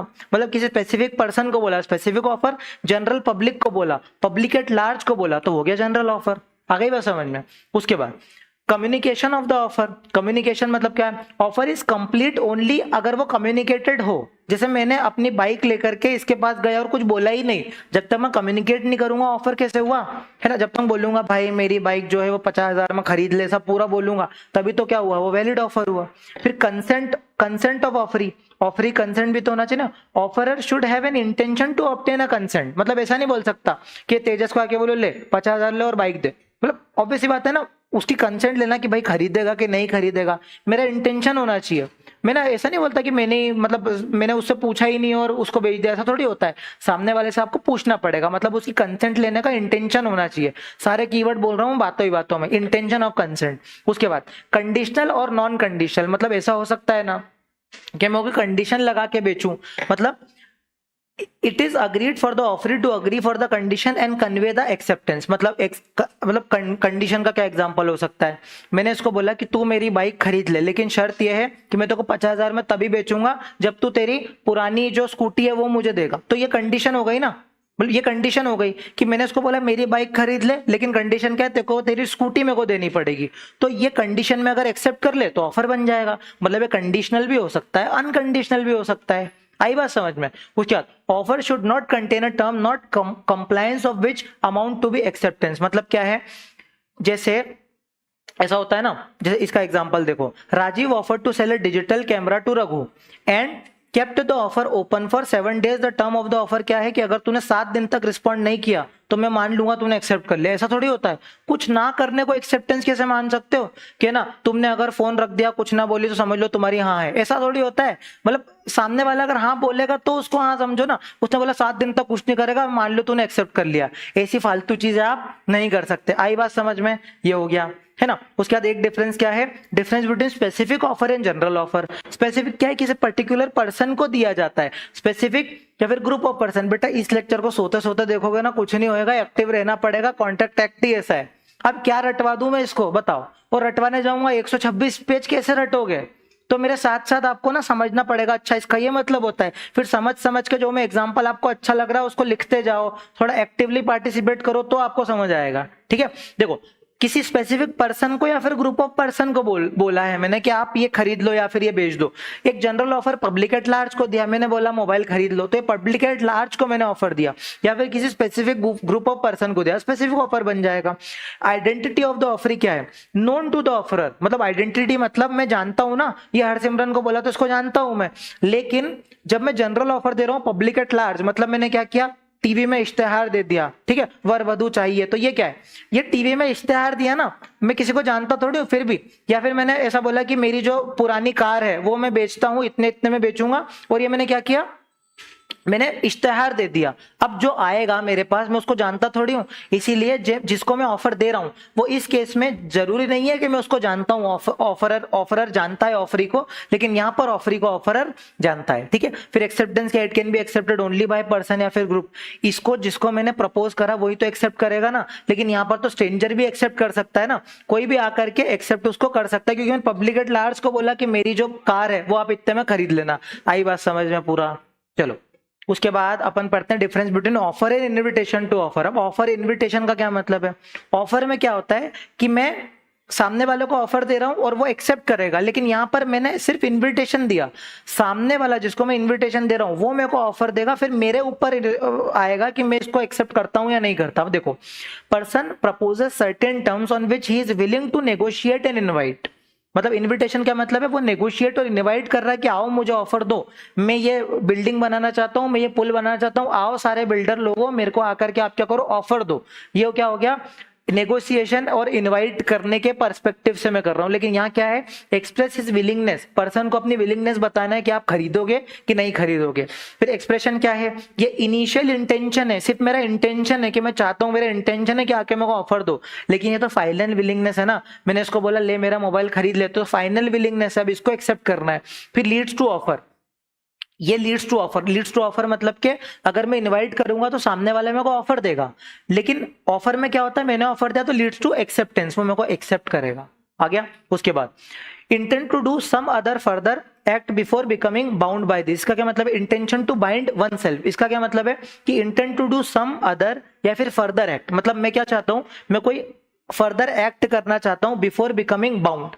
मतलब ऑब्वियस सी बात है ना कि जैसे आप मेरे को आकर के ऑफर दोगे तो ऑफर दोगे तो ऐसा थोड़ी कि मेरे को एक्सेप्ट ही करना पड़ेगा, मैं बाकी लोगों के भी टेंडर देखूंगा, फिर जिसका मटेरियल अच्छी क्वालिटी का होगा, जो सबसे सस्ता बेच रहा होगा, उसका मैं ऑफर। तो ये क्या कर रहा है कि मैं फाइनल विलिंगनेस मेरी बताने से पहले मैं क्या करूंगा, मैं उसका कोई या फर्दर इंस्पेक्शन करूंगा या फिर उसको है ना दूसरे ऑफर के साथ भी कंपेयर करूंगा। लेकिन यहाँ पे show intent to be bound, क्योंकि मैंने जैसे इसको बोला ले मेरा मोबाइल खरीदेगी क्या, इसने जैसे ही हाँ बोला मैं तो बाउंड हो गया ना। अब थोड़ी बोलूंगा नहीं नहीं मेरे को नहीं बेचना, ऐसा नहीं कर सकता, फिर मेरे को बेचना ही पड़ेगा, है ना। फॉर एग्जाम्पल इसका क्या होगा, issue of prospectus by the company. देखो प्रोस्पेक्टस क्या होता है, मतलब क्या होता है कि कंपनी को जब भी हर साल का एक प्रोस्पेक्टस इशू करती है जिसमें सब लिखा था हमारी कंपनी ये है, किस उद्देश्य से उसको आईपीओ लेकर के आना है ना, या फिर उसको पब्लिक से पैसा उठाना है, तो प्रोस्पेक्टस होता है कंपनी का। तो वो इन्विटेशन टू ऑफर की तरह काम करता है कि आओ और मेरे शेयर को सब्सक्राइब करो, या फिर प्रोस्पेक्टस में लिखा है ना कि हमारी कंपनी ये सब करती है और है ना ये वाला प्रोजेक्ट लेकर के आने वाली है, तो वो प्रोजेक्ट के लिए जितने लोग भी टेंडर भरना चाहते हैं तो ये सब होता है प्रोस्पेक्टस में। तो इसके प्रोस्पेक्टस इसका एग्जांपल हो गया इनविटेशन टू ऑफर का। लेकिन application filed by the prospective applicant, लेकिन अगर मान लो कि मैंने प्रोस्पेक्टस दे दिया कि मैं ये वाला बिजनेस करना चाहता हूं, इसके लिए मेरे को इतने पैसों की आवश्यकता है, या फिर ये बिजनेस करना चाहते हैं तो आओ और टेंडर भरो, तो ये जो इन्विटेशन टू ऑफर है, जैसे सामने वाले एप्लीकेशन देंगे वो क्या कर रहे हैं, ऑफर दे रहे हैं मेरे को। आई बात समझ में, आ गया, पूरा खत्म हो गया। देखो उसके बाद ये इनविटेशन टू ऑफर का ये देख लो, कुछ नहीं, कॉलेज ने इशू करा प्रोस्पेक्टस कि देखो हमारा कॉलेज बीकॉम कराता है, बीबीए कराता है ना, बीकॉम से ही प्लेसमेंट लगवा देंगे, ऐसी फालतू बातें बोलते हैं वो, है ना, किसको, स्टूडेंट को। फिर स्टूडेंट अप्लाई करता है, स्टूडेंट देख देख करके अच्छे खासे फोटो देख देख करके वो क्या करता है, फॉर्म भरता है और कॉलेज को दे देता है, और कॉलेज उसको एक्सेप्ट कर लेता है फीस लेकर के, और फिर क्या हो जाता है, वो स्टूडेंट का कट जाता है। ठीक है, ये हो गया, ठीक है, ये हो गया। उसके बाद आता है टेंडर। देखो टेंडर क्या होता है, a tender is an offer as it is in response to the invitation to the offer. जैसे मैंने क्या बोला था कि मैं ये पुल बनाने वाला हूं, तो वो पुल बना रहा हूं तो मेरे को टेंडर दो, तो वो टेंडर क्या है, वो सामने वाला मेरे को ऑफर दे रहा है, मैंने इनवाइट किया था, सामने वाला क्या टेंडर है ही नहीं, क्या चल रहा है टेंडर तुम्हारे, ये रिवोकेशन और विड्रॉल टेंडर कुछ भी नहीं है, क्रॉस ऑफर स्टैंडिंग ऑफर है, ये टेंडर नहीं है। क्रॉस ऑफर के बाद काउंटर ऑफर है, काउंटर ऑफर के बाद स्टैंडिंग ऑफर, स्टैंडिंग आगे है क्या, चलो चलो। तो अभी तक सुनो, अभी तक अपना टैसिट, वो जो कॉन्ट्रैक्ट था टैसिट और ई कॉन्ट्रैक्ट, वो मैंने नहीं कराया आपको, स्टैंडिंग नहीं कराया। अगर आगे नहीं मिला ना तो मैं आपको अभी करा दूंगा, रुक जाओ, अभी क्रॉस ऑफर पे आओ, है ना, कंफ्यूज मत हो, जितना है उतना करें अपन। देखो और जो आपकी बुक में है वो भी करा दूंगा मैं, ठीक है। क्रॉस ऑफर क्या है, देखो क्रॉस ऑफर का मतलब क्या होता है कि identical offer to each other in ignorance of each other's offer. जैसे एग्जांपल, मान लो ये समृद्धि है, ठीक है, मैंने इसको बोला कि क्या तू मेरा मोबाइल 15,000 में खरीदेगी क्या, ऐसा मैंने इसको ईमेल किया, ईमेल में प्रॉपर लिखा समृद्धि मेरा मोबाइल 15,000 में खरीद ले। इसने वो ईमेल पढ़ा ही नहीं, या फिर व्हाट्सएप मैसेज करा, इसने सीन ही नहीं किया, और इसने बिना सीन करे मेरे को एक मेल कर दिया है, व्हाट्सएप मैसेज कर दिया कि आप क्या मुझे अपना मोबाइल 15,000 में बेचोगे। ये आइडेंटिकल ऑफर है, मैंने इसको ऑफर भेजा, इसने मेरा ऑफर देखा ही नहीं और खुद ने मेरे को एक काउंटर ऑफर दे, क्रॉस ऑफर दे दिया। मतलब क्या है, identical offers to each other. Identical मतलब एक जैसे ऑफर, 15,000 में बेचने का और 15,000 में खरीदने का। लेकिन क्या हुआ, ignorance of each other's offer ना, इसने मेरा ऑफर इग्नोर कर दिया, मैंने इसका ऑफर इग्नोर कर दिया। It is called cross offer. One offer can not be taken as an offer and the other person can not be taken as an acceptance, क्योंकि ये ऑफर एक्सेप्टेंस थोड़ी हुआ। आप समझो, अब ध्यान से समझना क्या बोल रहा हूं मैं। इसने मेरे को ऑफर दिया, मैंने इसको ऑफर दिया ना, तो मैंने एक्सेप्ट करा ना इसने एक्सेप्ट करा, तो ये तो वॉइड ही हो गया ना। ऑब्वियसली बात है ना, अगर मैंने इसको ऑफर दिया तो इसको एक्सेप्ट करना पड़ेगा, तो ही तो प्रॉमिस बना। मैंने भी ऑफर दे दिया, इसने भी ऑफर दे दिया, आइडेंटिकल ऑफर है, तो फिर ये वॉइड बन जाएगा। One offer can not be taken as an offer, और एक्सेप्टेंस भी नहीं मानी जाएगी। देयर कैन नो कॉन्ट्रैक्ट, मतलब इसको आप कॉन्ट्रैक्ट मान ही नहीं सकते। In such a case both the offer are not acceptance, तो इसको आप एक्सेप्टेंस ही नहीं मानेंगे। आई बात समझ में क्या बोला। क्रॉस ऑफर मतलब आइडेंटिकल ऑफर, क्या मेरा मोबाइल 15,000 में खरीदेगी क्या, इसने सुना ही नहीं, इसने मैसेज देखा ही नहीं, और इसने सामने से मेरे को क्या बोल दिया, अपना मोबाइल 15,000 में बेचोगे क्या। तो क्या हुआ, इसने इग्नोर करके एक और ऑफर पे ऑफर, नेले पे धेला फेंक दिया। तो ये क्या हुआ, ये अब कॉन्ट्रैक्ट ही नहीं बना, क्योंकि इसका एक्सेप्टेंस हुआ ही नहीं। आ गई बात समझ में, ये मतलब है। फिर काउंटर ऑफर क्या होता है, counter offer when the offeree offers a qualified acceptance, मतलब के क्या हुआ, कि मैंने इसको बोला समृद्धि मेरा मोबाइल 15,000 में खरीद ले, तो इसने मॉडिफिकेशन कर दिया, कुछ इसने वेरिएशन इन द टर्म्स कर दिया। इसने बोला 15,000 नहीं बहुत ज्यादा है, 12,000 में डन करो। मतलब इसने क्या करा, उस पर्टिकुलर टर्म में वेरिएशन कर दिया, वेरिएशन इन द टर्म्स, या फिर ओरिजिनल टर्म में इसने वेरिएशन मॉडिफिकेशन करा। सारे कीवर्ड दो दो तीन तीन बार बोल दिए, variation modification in the original terms of the contract, ठीक है। और offer, sorry, he is said to have made a counter offer, तो मैं इसको बोलूंगा इसने काउंटर ऑफर दिया, ओरिजिनल ऑफर टर्मिनेट हो जाता है। अब देखो मेरे ऑफर की कोई औकात बची क्या, मैंने इसको बोला 15,000, तो इसने टर्मिनेट कर दिया, मना कर दिया, तो वो ऑफर क्या हो गया, टर्मिनेट हो जाता है, ओरिजिनल ऑफर। और it is for the original offeror. अब क्या होगा पता है, सुनना मेरी बात, मैंने इसको ऑफर दिया 15,000 में मेरा मोबाइल खरीद ले, और इसने बोला नहीं 12,000 में बेचो, तो ये 15,000 वाला तो इसकी कोई अहमियत ही नहीं बची, तो ये कैंसिल हो गया। अब इसने मेरे को एक और ऑफर दे दिया कि 12,000 में, अभी मेरे ऊपर है मैं एक्सेप्ट करूं या ना करूं, वही लिखा है कि जो ओरिजिनल ऑफर है ना, ओरिजिनल मतलब मैं ऑफरर, अब उसके पास है कि ये इसको एक्सेप्ट करेगा या नहीं करेगा। आई बात समझ में, क्या बोला मैंने, ठीक है, ये हो गया। उसके बाद revocation and lapse, revocation and lapse of the offer. कब रिवोक, रिवोक मतलब कि मैंने इसको बोला समृद्धि को कि यार मेरा मोबाइल जो है 15,000 में खरीद ले, और 7 दिन के अंदर अंदर बता देना, तो क्या हुआ 7 दिन के अंदर अंदर मेरे को 15,000 के 18,000 कोई बकरा मिल गया, तो मैंने इसको रिवोक कर दिया, नहीं अब मत कर, अब मत, मतलब एक्सेप्टेंस ही मत देना, है ना, तो मैंने रिवोक कर दिया। या फिर इसने रिजेक्ट कर दिया, नहीं खरीदना, मैं वैसे ही एप्पल आईफोन लेने वाली हूं। मतलब क्या हुआ कि मैंने इसको क्या किया, ऑफर दिया और इसने रिजेक्ट कर दिया कि अब मेरे को खरीदना ही नहीं है, तो या तो मैंने रिवोक कर दिया या फिर मैंने रिजेक्ट कर दिया। आई बात समझ में, चलो। When can an offer be revoke, कब माना जाएगा कि ऑफर रिवोक हो गया, any time before the communication of the acceptance. अब मान लो कि 7 दिन के अंदर अंदर, छोड़ो इसने 2 दिन के अंदर अंदर ही मेरे को हाँ बोल दिया कि हाँ आपका मोबाइल मैं खरीद रही हूँ, तो फिर मैं रिवोक थोड़ी कर सकता हूँ, क्योंकि मैंने क्या बोला, वंस जैसे वो एक्सेप्ट हो जाता है वो प्रॉमिस हो जाता है, जैसे ही एक्सेप्टेंस आ गई प्रॉमिस बन गया। तो अगर इसने 2 दिन के अंदर अंदर ही हाँ बोल दिया कि मैं आपका मोबाइल खरीद रही हूँ, तो अब मैं इसको रिवोक नहीं कर सकता। मतलब इसका मतलब क्या हुआ कि eight any time before the acceptance, acceptance के पहले आप कभी भी रिवोक कर सकते हो, एक बार एक्सेप्टेंस हो गई तो आप रिवोक नहीं कर सकते, ठीक है, ये हो गया, है ना। उसके बाद revocation of the offer to be communicated to the offer, ये भी बहुत इंपॉर्टेंट है कि यार मैं रिवोक कर रहा हूं तो बताओ तो सही। जैसे मैं मान रहा हूं कि मैंने इसको बोला ले अब मैंने ना बेच दिया है तो मैं रिवोक कर रहा हूं ऑफर, तो इसको मेरे को बताना तो पड़ेगा ना, मतलब कम्युनिकेशन बहुत ज्यादा जरूरी है कि मैं रिवोक कर रहा हूं, ठीक है। उसके बाद सर्कमस्टांसेस, कब कब लैप्स हो जाएगा, कम्स टू एन एंड, मतलब कब कब मेरा जो ऑफर है लैप्स हो जाएगा या फिर एंड हो जाएगा। देखो रिवोकेशन ऑफ द ऑफर मतलब जब अगर मैं रिवोक कर रहा हूं एक्सेप्टेंस के पहले, तो वो क्या हो गया, कैंसिल हो गया, है ना। और मैंने उसको नोटिस भी दे दिया, मैंने उसको नोटिस दे दिया कि अब मत खरीदना, क्योंकि मैंने किसी और को भेज दिया, मेरे को तेरे को नहीं बेचना, ठीक है। फिर रिजेक्शन, इसने रिजेक्ट कर दिया, नहीं खरीदना आपका मोबाइल। ऑफर ही भी तो रिजेक्ट कर सकता है ना, या फिर वो, या फिर एक्सप्रेस या फिर implied by making a counter offer. ध्यान समझना इंप्लाइड का मतलब क्या होता है। देखो या तो इसने मना कर दिया कि मेरे को खरीदना ही नहीं है, तो इसने एक्सप्रेसली रिजेक्ट कर दिया, या फिर मैंने इसको बोला 15,000 में खरीदेगी क्या, और इसने उसको इग्नोर करके 12,000 का मेरे को ऑफर दे दिया, तो फिर इसको मैं क्या करूंगा, इसको डीम टू बी रिजेक्टेड मानूंगा ना, इसलिए लिखा इंप्लाइडली रिजेक्टेड। अगर उसने काउंटर ऑफर फेंक दिया तो पकड़ में आ रही मैं क्या क्या बोल रहा हूँ इतनी देर में, जो सत्संग आया समझ में आ रहा है क्या क्या कर रहा हूँ। कुछ अगर कंफ्यूज नहीं हो तो बोल देना कंफ्यूजन है, तो आगे और कंफ्यूजन बिल्डअप होगा। आ रही ना बात समझ में, चलो।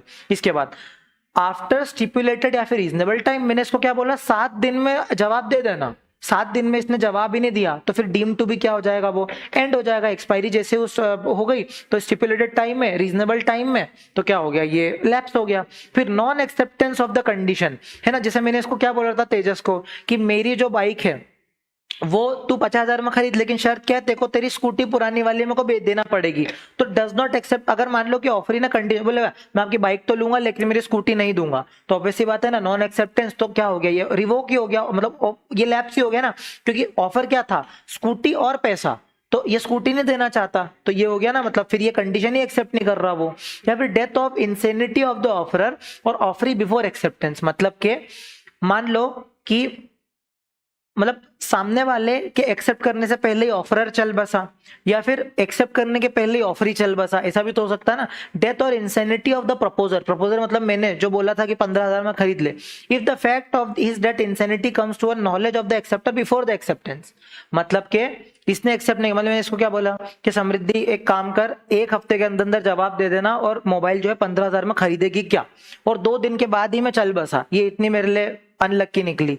तो मान लो कि 15,000 मतलब मैं 2 दिन के अंदर ही अगर चल बसा, तो ऐसे केस में क्या होगा, और इसको नॉलेज मिल गया बिफोर एक्सेप्टेंस, नॉलेज मिल गया बिफोर एक्सेप्टेंस, मतलब इसने एक्सेप्ट किया ही नहीं, उसके पहले इसको नॉलेज आ गई कि अरे वो तो गए, अब लॉ कौन पढ़ाएगा, गए। तो ऐसे केस में क्या हुआ कि वो रिवोक माना जाएगा। कंडीशन क्या है कि एक्सेप्टेंस के पहले ही उसको मेरी डेथ का नॉलेज आ गया, ठीक है। उसके बाद death of the offeree before acceptance terminate the contract. अब मान लो ऑफरी की ही डेथ हो गई एक्सेप्टेंस के पहले, तो फिर टर्मिनेट हो जाए कॉन्ट्रैक्ट। मतलब या तो एक्सेप्टेंस के पहले ऑफरर ही चल बसा, है ना, और उसको नॉलेज मिल गई एक्सेप्टेंस के पहले तो, या फिर ऑफर एक्सेप्टेंस के पहले ही चल बसा तो भी रिवोक हो जाएगा, ठीक है। उसके बाद acceptance not in prescribed mode. Acceptance मैंने क्या बोला कि देख भाई ये जो है ना ये 15,000 में खरीदेगी क्या, इसका तू मेल से ही रिप्लाई देना, व्हाट्सएप नहीं चलाता मैं, देखो मेल से ही देना पड़ेगा। लेकिन इसने मेरे को क्या करा, टेक्स्ट मैसेज कर दिया, व्हाट्सएप कर दिया, इंस्टा पे भेज दिया, तो नहीं चलेगा। इसको मेरे को मेल से ही, क्योंकि मैंने पहले ही बता दिया था कि भाई तेको मेल ही करना पड़ेगा। अगर मैंने मोड प्रेस्क्राइब करा है तो उसी मोड में इसको एक्सेप्ट करना पड़ेगा। लेकिन अगर कोई मोड प्रेस्क्राइब नहीं करा है तो यूजुअल या फिर रीजनेबल मैनर में कर देना, है ना। यूजुअल रीजनेबल मैनर क्या है, केस टू केस डिपेंड करता है। व्हाट्सएप पे हमारी बातें होती व्हाट्सएप पे, कॉल पे बात होती तो कॉल पे, है ना, या फिर हम रोज मिलते हैं तो मिलते मिलते बता देना, ऐसा। फिर काउंटर या फिर cross offer. Counter cross offer में भी bye the other party terminates the original offer. बहुत बढ़िया, मैंने इसको बोला 15,000 में खरीदेगा, इसने इग्नोर करके 15,000 में बेचोगे क्या, तो वो खत्म हो गया। या फिर मैंने 15,000 में इसको बोला, इसने बोला नहीं 12,000 में बेचो, तो भी टर्मिनेट हो गया, कोई लिखा हुआ है। और चेंज इन लॉ या फिर सर्कमस्टांसेस, लॉ ही चेंज हो गया, जैसे भांग बेचने का कॉन्ट्रैक्ट था, लॉ ही उसके बाद चेंज हो गया, तो ये पूरा का पूरा ऑफर ही क्या हो गया, खत्म हो गया। क्या अभी तक बात समझ में आई क्या, ऑफर आ गया समझ में। अब आते हैं अपन एक्सेप्टेंस पे। एक्सेप्टेंस मतलब सामने वाला इसकी मंजूरी दे रहा है। देखो क्या है एक्सेप्टेंस। एक्सेप्टेंस जो है वो consent of the offer when the person to whom the proposal is made signify करता है अपनी असेंट, है ना, अपनी इच्छा। जैसे मैंने इसको बोला 15,000 मेरा मोबाइल खरीद ले, तो इसको हाँ बोलना पड़ेगा, मतलब अपनी विलिंगनेस, अपनी असेंट को क्या कर रही है, कम्युनिकेट कर रही है, ठीक है।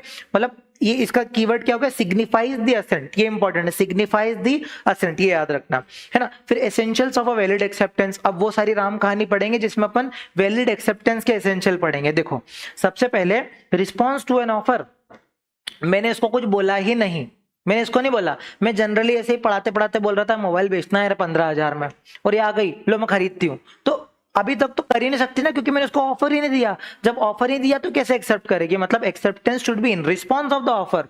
मेरे को बोलना पड़ेगा कि यार मैं ऑफर दे रहा हूँ, इसको एक्सेप्ट कर ले। अगर मैंने ऑफर ही नहीं दिया तो कहां से एक्सेप्ट करेगी।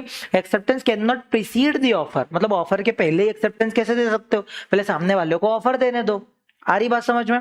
उसके बाद मेड बाय द ऑफरी, मतलब कि कुल मिला के ऐसा नहीं होना चाहिए कि मैंने इसको बोला कि तू बताना कि यार तू खरीद रही है कि नहीं खरीद रही है, इसकी जगह तोशी ने हाँ बोल दिया कि नहीं यार मैं खरीद रही हूँ, या फिर इसने बोल दिया कि मैं खरीद रही हूँ, या फिर इसने बोला नहीं समृद्धि खरीदना चाहती है, नहीं चलेगा। क्यों नहीं चलेगा, क्योंकि जिसको मैंने ऑफर दिया है उसी को एक्सेप्ट करना जरूरी है ना। मतलब कोई और अनदर पर्सन जो है वो नहीं ऑफर कर सकता, लेकिन जनरल ऑफर में कोई भी एक्सेप्ट कर सकता है। मतलब मैंने क्लास में से बोल दिया कि इस मोबाइल को जो कौन खरीदना चाहता है 15,000 में खरीद लेना, तो जो आएगा, तो जनरली जिसको मैंने ऑफर नहीं, मतलब ऑफर जनरल पब्लिक को दिया था, तो कोई भी आकर के क्या कर सकता है, हाँ बोल सकता है। फिर before the lapse of the offer, मैंने क्या बोला कि 7 दिन में बताना, तो 7 दिन के पहले पहले बताना पड़ेगा ना। अगर उसके पहले पहले नहीं बताया तो रिवोक हो जाएगी, है ना।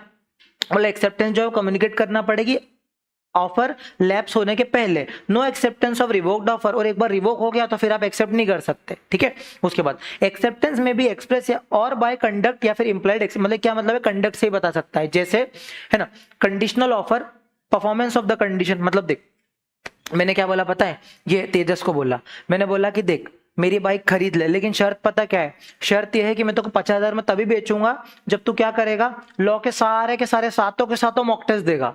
ये क्या हुआ कि मैंने कंडीशन दी, वो कंडीशन उसको एक्सेप्ट करनी पड़ेगी, सातों के सातों मॉक टेस्ट में बैठना लिखना पड़ेगा। तो क्या हुआ कि इसने कुछ बोला नहीं, लेकिन ये सातों के सातों मॉक टेस्ट में बैठ गया। जो मैंने कंडीशन दी थी इसने कुल मिला के पूरी ही कर दी, मतलब इसने कंडक्ट से बता दिया कि हाँ मैं आपकी कंडीशन को फुलफिल करता हूं। तो मतलब इसने अपने कंडक्ट से बता दिया कि ये क्या कर रहा है, एक्सेप्ट करना चाहता है। एक्सेप्टेंस में भी सिग्निफाइड इधर बाय एक्सप्रेस या राइटिंग या फिर वर्ड ऑफ माउथ या फिर implied performance of some act, मतलब जो कंडीशन दी थी मैंने उसी को इसने क्या किया, फुलफिल कर दिया या इसने परफॉर्म कर दिया। तो वो कंडीशन मतलब उस कंडीशन को फुलफिल करके अपने कंडक्ट से ही बता रहा है कि हाँ मैं इसको एक्सेप्ट करता हूँ, ठीक है। If a person perform some act intended by the proposer, performance of the constitute acceptance. मैंने मैंने क्या बोला था कि तेरे को मॉक टेस्ट में बैठना पड़ेगा, तो ये मेरा इंटेंशन था कि तेरे को अगर बाइक 50,000 में चाहिए तो मॉक टेस्ट में बैठ, तो अगर बैठ रहा है तो ये क्या कर रहा है, वैलिड या एक्सेप्टेंस माना जाएगा, इंप्लाइड एक्सेप्टेंस मानी जाएगी। ये एक और एग्जांपल समझ लो, एक ट्रेड्समैन है, ये दुकानदार है, उसने रिसीव करा ऑर्डर फ्रॉम अ कस्टमर, है ना, and executes order by sending goods, है ना, customer's order for the goods constitute offer which has been accepted tradesman subsequently from sending the goods. इसने क्या किया, उसने ऑर्डर दिया और उसने बना के भेजना चालू कर दिया, तो ऑब्वियस ही बात है ना कि इसने ऐसा कंडक्ट किया। जैसे एक और एग्जांपल, ये तनिष्का है ना, इसके घर कोई फंक्शन है और मैं जलेबी अच्छी बनाता हूँ, तो इसने क्या बोला कि भैया आप मेरे घर पे अभी के अभी, है ना, ऐसे गर्मा गर्म जलेबी भेजोगे क्या, और मैंने कुछ बोला नहीं लेकिन भेजना शुरू कर दी, है ना, आधा किलो बन गई वो भेज दी, फिर 1 किलो भेज दी, तो ये क्या है, एक्सेप्ट ही माने, क्योंकि इसने जो बोला वो मैंने इसको बिना एक्सेप्ट करे मेरे कंडक्ट से बता दिया, तो बात हो गई ना कि इसमें भी यही था कि उसने ऑफर दिया और उसने गुड्स भेजना चालू कर दिए, तो अपने कंडक्ट से बता दिया कि मैं एक्सेप्ट करना चाहता हूं। आ गई बात समझ में? चलो, उसके बाद एब्सोल्यूट एंड अनक्वालिफाइड, मतलब क्या है कि जैसा ऑफर आया वैसी की वैसी एक्सेप्टेंस देना। जैसे इसको बोला 15,000 तो इसको वैसे के वैसे हाँ बोलना पड़ेगा। अगर इसने मान लो कि बोला कि नहीं मोबाइल के साथ मेरे को तो लैपटॉप भी चाहिए, तो भी नहीं मानेंगे। या फिर इसने 15,000 का 12,000 कर दिया, तो भी नहीं मानेंगे। मतलब एब्सोल्यूट अनक्वालिफाइड, अनक्वालिफाइड का मतलब है कि बिना किसी चेंज के, है ना, चेंज नहीं कर सकते, उन टर्म्स को आपको एज इट इज क्या करना पड़ेगा, एक्सेप्ट करना पड़ेगा। अगर आप कुछ भी टर्म को मॉडिफाई करते हो, टर्म्स में क्या करते हो, तो क्या करते हो, उसको क्या बोलते हैं, उसको बोलते हैं काउंटर ऑफर, इसको बोलते हैं काउंटर ऑफर। ठीक है, ये हो गया, है ना। तो यही है कि भाई कोई वेरिएशन नहीं कर सकते, ये काउंटर ऑफर माना जाएगा, अनक्वालिफाइड होनी चाहिए, एब्सोल्यूट होनी चाहिए, यही सब कीवर्ड है। यही तो है, एब्सोल्यूट अनक्वालिफाइड, वेरिएशन नहीं होनी चाहिए, बस यही है। फिर कम्युनिकेटेड टू द ऑफरर, ये भी याद है कि यार मैंने इससे पूछा कि तू मेरा मोबाइल 15,000 में खरीदेगी क्या, और ये सेजल को बोल रही कि हाँ मैं इनका मोबाइल खरीदूंगी, नहीं चलेगा। मैंने अगर ऑफर दिया तो एक्सेप्ट भी मेरे को ही आके बताना पड़ेगा ना कि हाँ मैं आपका मोबाइल खरीदना चाहती हूँ। तो मतलब ऑफरर को ही कम्युनिकेट करो। मेंटल एक्सेप्टेंस, इसने सोच लिया कि हाँ मैं तो खरीदूंगी मोबाइल, नहीं, इसको बोलना पड़ेगा। मेंटल एक्सेप्टेंस है, फेलियर टू आंसर नहीं चलेगा। साइलेंस, मतलब ये क्या बोलेगी कि नहीं मैं तो चुप थी, तो आप मान लेते ना, नहीं, इसको बताना पड़ेगा। Silence does not amount to acceptance, failure to answer आप एक्सेप्टेंस नहीं मानेंगे। सिर्फ मेंटल एक्सेप्टेंस, अपने मन में, अपने माइंड में एक्सेप्ट कर लिया तो भी नहीं मानेंगे। आपको कम्युनिकेट करना जरूरी है। ठीक है, सारे कीवर्ड वही है। इसमें क्या अपन कीवर्ड क्या याद करें बताओ? कम्युनिकेट करना जरूरी है, मेंटल एक्सेप्टेंस, फेलियर, यही अपने को 2-3 बार बोलना याद हो जाएगा। फिर साइलेंस का क्या मतलब है? Acceptance only if offeree has by his previous conduct indicate the silence amount to acceptance। इसका क्या मतलब है? बहुत इंपॉर्टेंट, देखो साइलेंस का क्या मतलब है? एक्सेप्टेंस तभी मानी जाएगी जब उसके प्रीवियस कंडक्ट से ऑफरी ने ये इंडिकेट किया कि साइलेंस अमाउंट टू एक्सेप्टेंस। जैसे मैंने इसको क्या बोला, तनिष्का ने क्या बोला कि मेरे को, है ना, मेरे यहाँ आप क्या 50 किलो जलेबी भेज दोगे क्या, और मैंने क्या किया, बिना एक्सेप्ट करे अपने आप ही भेज दी, है ना। तो दोबारा ये समोसे मंगवाएगी तो कहीं ना कहीं ये रहेगा ना कि जलेबी भेज दी, समोसे ही भेज देंगे ये मेरे को, है ना। तो इसका क्या मतलब है कि कंडक्ट से, अगर मैंने पहले भी कंडक्ट से एक्सेप्ट किया था बिना कुछ बोले, साइलेंस से, तो इस बार भी मैं कर लूंगा, तो फिर इसको एक्सेप्टेंस मानेंगे।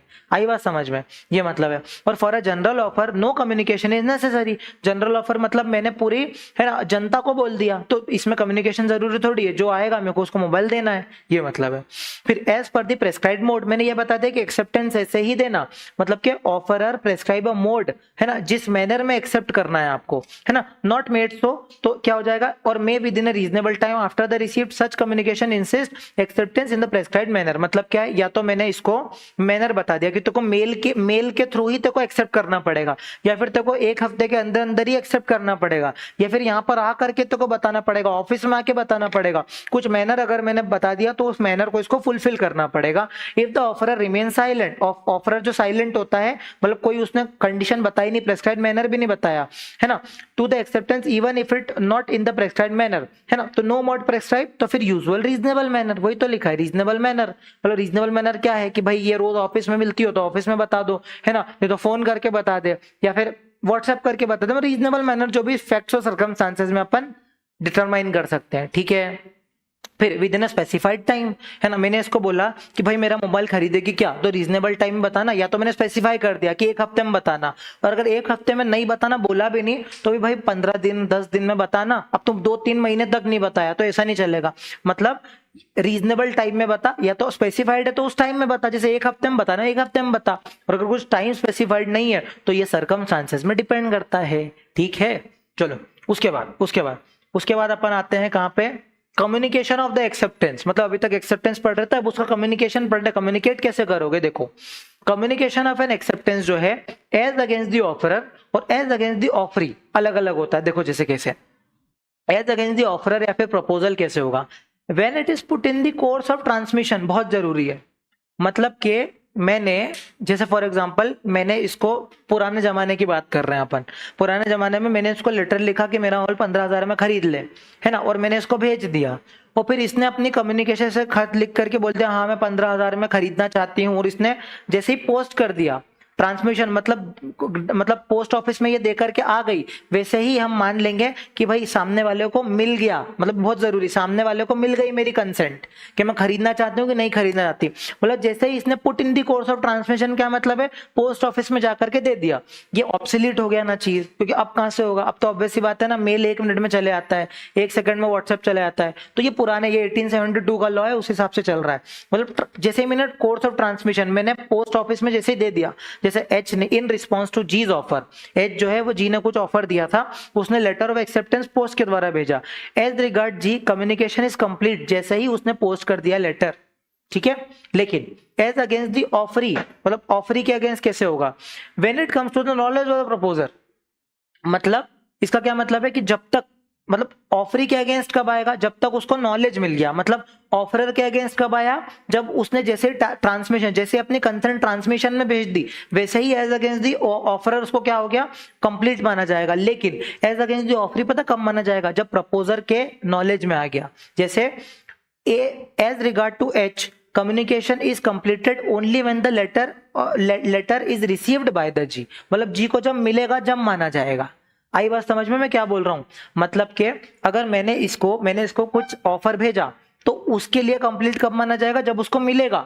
लेकिन जो एक्सेप्ट कर रहा है वो जैसे ही पोस्ट कर देगा ना, पोस्ट ऑफिस में देकर के आ जाएगा, तभी मान लेंगे कि मैंने इसको मतलब भेज दिया, मतलब मैंने इसको मतलब मेरी कंसेंट दे दी है, इसको मिल चुकी है कंसेंट, ये माना जाएगा। आई बात समझ में क्या बोल रहा हूं मैं, कंफ्यूजन, ठीक है चलो।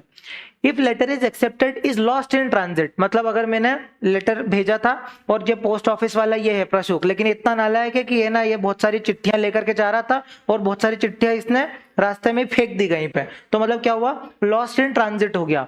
Acceptance is complete as against the offerer once letter acceptance is posted, है ना। मतलब हमने क्या बोला था कि जैसे मैंने पोस्ट कर दिया वैसे मान लूंगा कि मैंने एक्सेप्टेंस भेज दिया आपको, वही। Even if the letter is lost in transit still valid माना जाएगा, मतलब भले ही लॉस्ट इन ट्रांजिट हो गया, मेरी गलती नहीं है, मैंने तो एक्सेप्टेंस दे दी थी, अब वो पोस्ट ऑफिस वाला नालायक निकला, उसमें मेरी जिम्मेदारी नहीं है, स्टिल वैलिड होगा, है ना।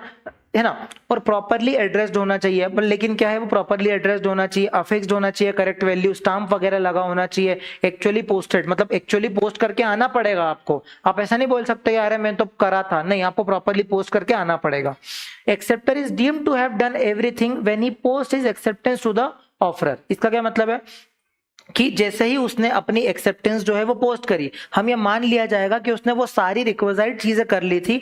ही can not be held responsible for the event over which he has no control, जैसे लॉस्ट इन ट्रांजिट। मतलब पूरा का पूरा मैं सार बताऊं ये क्या लिखा हुआ है। एग्जाम्पल, मैंने इसको लेटर के थ्रू क्या बोला, 15,000 में मेरा मोबाइल खरीद ले, तो ये कब माना जाएगा, जब इसको एक्चुअल में मिल जाएगा, जब ये कंप्लीट माना जाएगा, ठीक है। लेकिन इसने पोस्ट के द्वारा लिख करके मेरे को बोला मैं आपका मोबाइल 15,000 में खरीदती हूं, और ये अपने घर के पास वाले पोस्ट ऑफिस में जा करके जैसे ही देकर के आ जाएगी, वैसे ही माना जाएगा इसके लिए कि कंप्लीट हो गया। अब अगर लॉस्ट इन ट्रांजिट भी हो गया तो भी इसकी गलती नहीं है, प्रोवाइडेड इसने वो सारी रिक्विजिट चीजें कर ली थी, मतलब प्रॉपर अपनी एक्सेप्टेंस दे दी थी, उसमें कुछ कंडीशन वगैरह गलत नहीं लिखी थी, अपने पार्ट की अगर इसने सारी चीजें कर ली है तो ये फिर नहीं माना जाएगा, भले लॉस्ट इन ट्रांजिट, क्योंकि वो उसके कंट्रोल में नहीं था। अब आया समझ में, ये मतलब है, ठीक है, यही पूरा लिखा हुआ है, ठीक है। अब रिवोकेशन ऑफ एक्सेप्टेंस मतलब क्या, may be revoked at any time before the communication, बार बार वही गाना गा रहा है देखो, मतलब कि जब तक ये कम्युनिकेट नहीं करती, मतलब जब तक एक्सेप्ट नहीं करती उसके पहले मैं कभी भी रिवोक कर सकता हूं, ठीक है। जैसे इसने एक्सेप्ट कर लिया वैसे क्या बन गया, वो प्रॉमिस बन गया, तो एक्सेप्टेंस के पहले मैं कभी भी इसको रिवोक कर सकता हूं। Acceptance can be revoked any time before such acceptance, या फिर knowledge of the proposer, simple. उसके बाद communication of the offer acceptance for and their revocation, मतलब जो ऑफर एक्सेप्टेंस का रिवोकेशन, उसका कम्युनिकेशन कब कब माना जाएगा वो पढ़ रहे हैं, देखो। तो ऑफर का कब माना जाएगा, communication of the offer is completed when it comes to the knowledge of the person to whom it is made. बहुत बढ़िया, क्या बोला मैंने, इसको पोस्ट से भेजा 15,000 मोबाइल खरीद ले, जब इसके पास पहुंच गया, जब इसके घर पे पहुंच गया वो लेटर, तभी माना जाएगा कि ऑफर का कम्युनिकेशन कंप्लीट हो चुका है। लेकिन कम्युनिकेशन एक्सेप्टेंस का कब माना जाएगा, जब कोर्स ऑफ ट्रांसमिशन में भेज दिया, ऊपर से वो उसका ही जुड़ा हुआ भाई है, कुछ नहीं बोल रहा, जब मैंने कोर्स ऑफ ट्रांसमिशन में भेज दिया तभी मेरी एक्सेप्टेंस कंप्लीट मानी जाएगी। लेकिन ऑफर कब कंप्लीट माना जाएगा, जब मुझे मिल जाएगा, वही लिखा हुआ है। और as against the offeree acceptor when it comes to the knowledge of the proposer, और ऑफरी के लिए कब माना जाएगा, जब प्रपोजर के नॉलेज में आ जाएगा, सिंपल है, कोई दिक्कत तो नहीं हो रही। चलो इसके बाद ये पूरा का पूरा वही चार्ट बना हुआ है। अब देखो ऑफर और एक्सेप्टेंस, देखो ऑफर प्रपोजल में be revoked any time before the communication, मतलब एक्सेप्टेंस के पहले कभी भी इसको मैं रिवोक कर सकता हूं, है ना। लेकिन एक्सेप्टेंस में be revoked at any time before the communication of the acceptance complete as against the acceptor but not afterward. इसका क्या मतलब है कि जो एक्सेप्टेंस है ना, एक्सेप्टेंस में कभी भी रिवोक कर सकता हूं, मतलब may be revoked any time before the communication of the acceptance completed as against the acceptor. मतलब समझना मैं क्या बोल रहा हूं, इसका यह मतलब है कि जैसे ऑफर मैंने किया तो सामने वाला जब तक उसको एक्सेप्ट नहीं करता उसके पहले कभी मैं रिवोक कर सकता हूं। लेकिन जो एक्सेप्टेंस है ना, एक्सेप्टेंस देने के बाद जब भी कभी भी मैं रिवोक कर सकता हूं, जब तक उसके नॉलेज में नहीं आता, मतलब जब तक उसका कम्युनिकेशन पहुंच नहीं जाता उसके पहले मैं कभी भी उसको रोक करके रिवोक कर सकता हूं। इसके एग्जांपल पढ़ो, उससे क्लियर होगा। Mister A can revoke the offer at any time before at any moment mister B post his letter of the acceptance. कितना सही पॉइंट है देखो, बी, अब जैसे मैं ए हूं, मतलब मैं इसका एग्जांपल कंटिन्यू करते हैं, मैंने इसको भेजा ऑफर, तो कंप्लीट कब हुआ, जब इसको मिल गया। लेकिन मैंने क्या बोला था, जैसे ये पोस्ट कर देगी वैसे ही इसके लिए कंप्लीट हो जाएगा, तो इसके पोस्ट करने से पहले पहले मेरे को रिवोक करना पड़ेगा, मतलब इसका लेटर पोस्ट करने से पहले पहले मेरे को इसको भेजना पड़ेगा कि मैं रिवोक कर रहा हूं। अगर इसने एक बार पोस्ट कर दिया तो फिर मैं रिवोक नहीं कर सकता। आई बात समझ, क्या बोल रहा हूं, मतलब इसके लेटर पोस्ट करने से पहले मुझे मना करना पड़ेगा, रिवोक करना पड़ेगा। लेकिन इसने पोस्ट कर दिया लेटर, उसके बाद मैं रिवोक नहीं कर सकता। ये हो गया ये वाला पॉइंट। अब एक्सेप्टेंस पे आते हैं। Mister B could revoke his acceptance up to at a time before his acceptance comes to the knowledge of the mister A. मतलब पोस्ट तो कर दिया, लेकिन मान लो मुझे मिला ही नहीं अभी तक, या फिर मैंने खोल के देखा ही नहीं उसको, तो जब तक मैंने उसको खोल के नहीं देखा, मेरे को मिला नहीं, उसके पहले कभी भी ये रिवोक कर सकता है। अब पॉइंट क्लियर हुआ क्या बोल रहा हूं मैं, है ना, हो गया ना, कोई डाउट है क्या। मतलब मेरा अगेंस्ट कब होगा, जब वो पोस्ट कर देगा लेटर। लेकिन मतलब मेरा ऑफर कब माना जाएगा, जब उसको मिल गया। और रिवोकेशन के केस में क्या बोला कि जब वो पोस्ट करेगी उसके पहले पहले मेरे को रिवोक करना पड़ेगा। लेकिन वो कभी भी रिवोक कर सकती है जब तक मेरे वो नॉलेज में नहीं आता। आ गई बात समझ में, ये लिखा है। अब when communication of revocation of the offer acceptance complete, communication कब माना जाएगा, जब वो कोर्स ऑफ ट्रांसमिशन में पुट कर दे और ये नॉलेज में आ जाए। बस वही चीज है। अगर कॉन्सेप्ट क्लियर है तो बस यही लिख के आ जाएंगे अपन, पूरा सही होगा। और देखो इसमें कीवर्ड भी क्या क्या है, कोर्स ऑफ ट्रांसमिशन हो गया, एक्सेप्टेंस, ऑफर, ये सारी चीजें हैं, बस ये लिख करके आना है, अपनी लैंग्वेज में लिख के आना है, ठीक है। उसके बाद ये कुछ एग्जाम्पल है, ये भले अपन पढ़ ले। देखो ये इलस्ट्रेशन क्या हुआ, मिस्टर ए ने सेंड किया टेलीग्राम रिवोकिंग हिज एक्सेप्टेंस 4 अप्रैल, है ना, इससे और अच्छे से क्लियर होगा। 4 अप्रैल को मैं अपनी एक्सेप्टेंस के मतलब क्या कर रहा हूं, मेरा ऑफर मैं रिवोक कर रहा हूं। 4 अप्रैल को मैंने क्या किया, टेलीग्राम किया, और वो मिला कब उसको, 6 अप्रैल। तो मैंने क्या बोला था, जब उसको मिलेगा जब से फर्क पड़ता है, ठीक है। As against the communication revocation complete कब हुआ, 4 अप्रैल, ठीक है।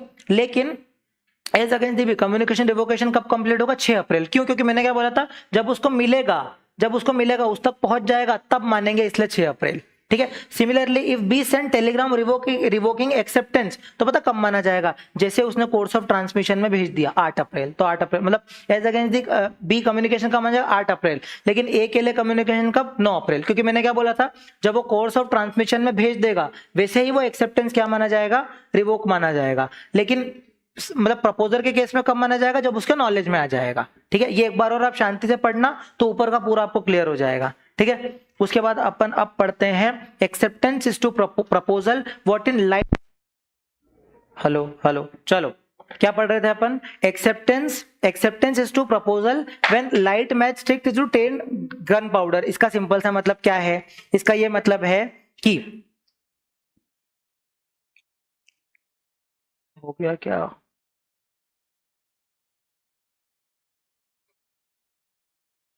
चल रहा है ना लाइट? चलो क्या बोल रहा हूं मैं कि एक्सेप्टेंस और ऑफर, मैंने क्या बोला, जैसे ही एक्सेप्टेंस हो गई वैसे ही उसको प्रॉमिस मान लिया जाएगा।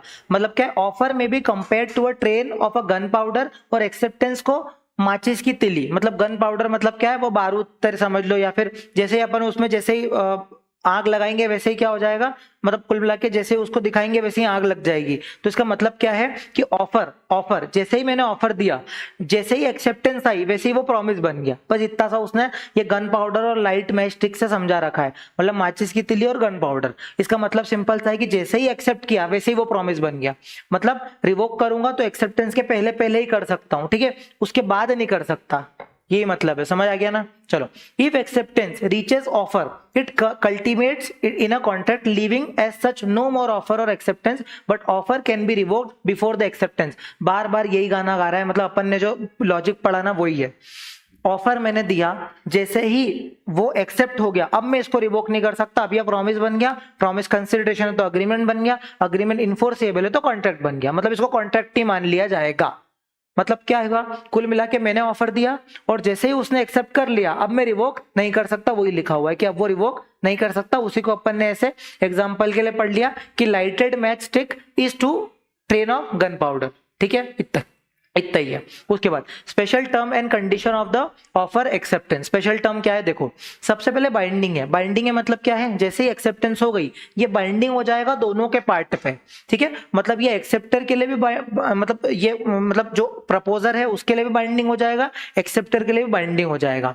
और must be communicated reasonable manner में। अभी पता है जो अपन ने ऊपर पढ़ा ना उसी के सारी है ना रिपीटेशन चल रही है। जैसे मैंने क्या बोला कि रीजनेबल मैनर में कम्युनिकेट करना जरूरी है, कुछ स्पेसिफिक मैनर बताया तो उस मैनर में कम्युनिकेट करना जरूरी है, वो सब लिखा हुआ है ना। और मान लो कि आपने कुछ ऐसा in such a case acceptance of a document, ticket या फिर receipt without objection will amount to implied acceptance of the condition। मतलब के मान लो कि आपने कोई ऐसा डॉक्यूमेंट एक्सेप्ट कर लिया, टिकट वगैरह रिसीट वगैरह एक्सेप्ट कर ली, तो ये मान लिया जाएगा कि इम्प्लाइड एक्सेप्टेंस है। मतलब आपने कुछ ऐसा कंडक्ट कर दिया जिस कंडक्ट से हम ये कंक्लूड कर सकते हैं कि आपने एक्सेप्ट कर लिया, वही लिखा हुआ है। फिर नोटिस ऑफ कंडीशन मैंडेटरी, मतलब के कुल मिला के आपको जो रीजनेबल नोटिस देना पड़ेगा। Party delivering the document should have reasonable notice of special terms and condition. मतलब ऑब्वियस सी बात है ना कि जो आप ऑफर दे रहे हो तो आपको जो उसकी कंडीशन है कि तू ये कर लेगा, लेकिन इसकी कंडीशन ये है कि तुझे मुझे इतने रुपए देने पड़ेंगे या फिर तेरे को तेरी ये वाली चीज बेचनी पड़ेगी, तो वो प्रॉपर रीजनेबल नोटिस तो देना पड़ेगा ना उन स्पेशल टर्म का, कंडीशन का। Word like see back for the condition, please turn over, या फिर subject to the terms and condition, ये सब क्या इंडिकेटिव है रीजनेबल नोटिस का। अब मैं बताता हूं इसका मतलब क्या है। मैंने आपको मान लो फ्रिज बेचा, ठीक है, तो फ्रिज में जो मैनुअल होती है ना या फिर उसके कार्टून के पीछे हमने पहले बोल दिया कि इसके पीछे आप कंडीशन पढ़ लेना सारी की सारी, ठीक है। या फिर कोई मैनुअल मैंने दिया उसमें मैंने बता दिया कि ये कंडीशन है, तो ये क्या है, या तो मैंने कोई एनेक्स्चर लगा दिया, मतलब अलग से 2-3 पेज जोड़ दिए कि ये भी आपको पढ़ने पड़ेंगे, या फिर वो टर्म्स एंड कंडीशन वहीं पे लिख दी, ऐसा कुछ भी कर दिया ना तो हम ये मान लेंगे कि हमने उन कंडीशन को इंडिकेट कर दिया। ठीक है, ये बात याद रखना। फिर no notice acceptor is bound, मतलब अगर मान लो मैंने कोई नोटिस नहीं दिया, acceptor will not be bound by the condition. Obvious सी बात है ना, अगर मैंने नोटिस ही नहीं दिया, अगर मैंने कंडीशन लिख के बता दी तो उसको कंडीशंस पढ़नी पड़ेगी, अगर मैंने कंडीशन लिख के ही नहीं बताई तो वो कहां से पढ़ेगा। तो ऐसे केस में एक्सेप्टर बाउंड नहीं है उन कंडीशन के लिए, और एक्सेप्टर बाउंड नहीं है अगर डॉक्यूमेंट जो कंडीशन में डिलीवरी, मतलब जो भी मैंने कंडीशन मतलब जो डिलीवरी दी उसके साथ जो कंडीशन वाले डॉक्यूमेंट थे, अगर मैंने उनको प्रॉपरली डिलीवर नहीं किया जब कॉन्ट्रैक्ट मेड हुआ था तो वो पढ़ ही नहीं पाएगा, या मैंने कम्युनिकेट नहीं करा, या फिर ढंग से मैंने उसको रीजनेबल टाइम में बताया नहीं कंडीशन, तो इन दोनों केस में बाउंड नहीं होगा। बहुत सिंपल सी बात है। अगर मैंने उसमें कंडीशन में बताया होता तो फिर मैं उसको बाउंड कर सकता, देखते हो कंडीशन पढ़नी थी, लेकिन मैंने कंडीशन ही नहीं बताई या रीजनेबल टाइम में ही नहीं बताई तो फिर वो बाउंड नहीं होगा। ठीक है, इसके बाद validity of the contract entering into over phone, fax या फिर ईमेल, मतलब इन पर्सन नहीं कर रहे हैं हम, या तो फोन कॉल के थ्रू कर रहे हैं या फिर ईमेल वगैरह फैक्स भेज करके कर रहे हैं, तो उसका क्या है मतलब, ये कॉन्ट्रैक्ट हम कैसे कर रहे हैं, मतलब सामने सामने बैठ के नहीं कर रहे हैं, किसी इलेक्ट्रॉनिक मींस के थ्रू कर रहे हैं, टेलीग्राम, फैक्स या इन सब चीजों के लिए। देखो सबसे पहले agreement, communication of the offer और एक्सेप्टेंस इंपॉर्टेंट टू, क्या लिखा है, culminate the agreement into contract. Culminate मतलब कन्वर्ट करना, छोटा सा है, मतलब क्या लिखा है ये, क्लैरिटी, डायरेक्ट कंसेंट, कंफर्मेशन कुछ नहीं है क्या, मतलब सिर्फ इतना एक्सेप्टेंस और वही लिखा हुआ है क्या?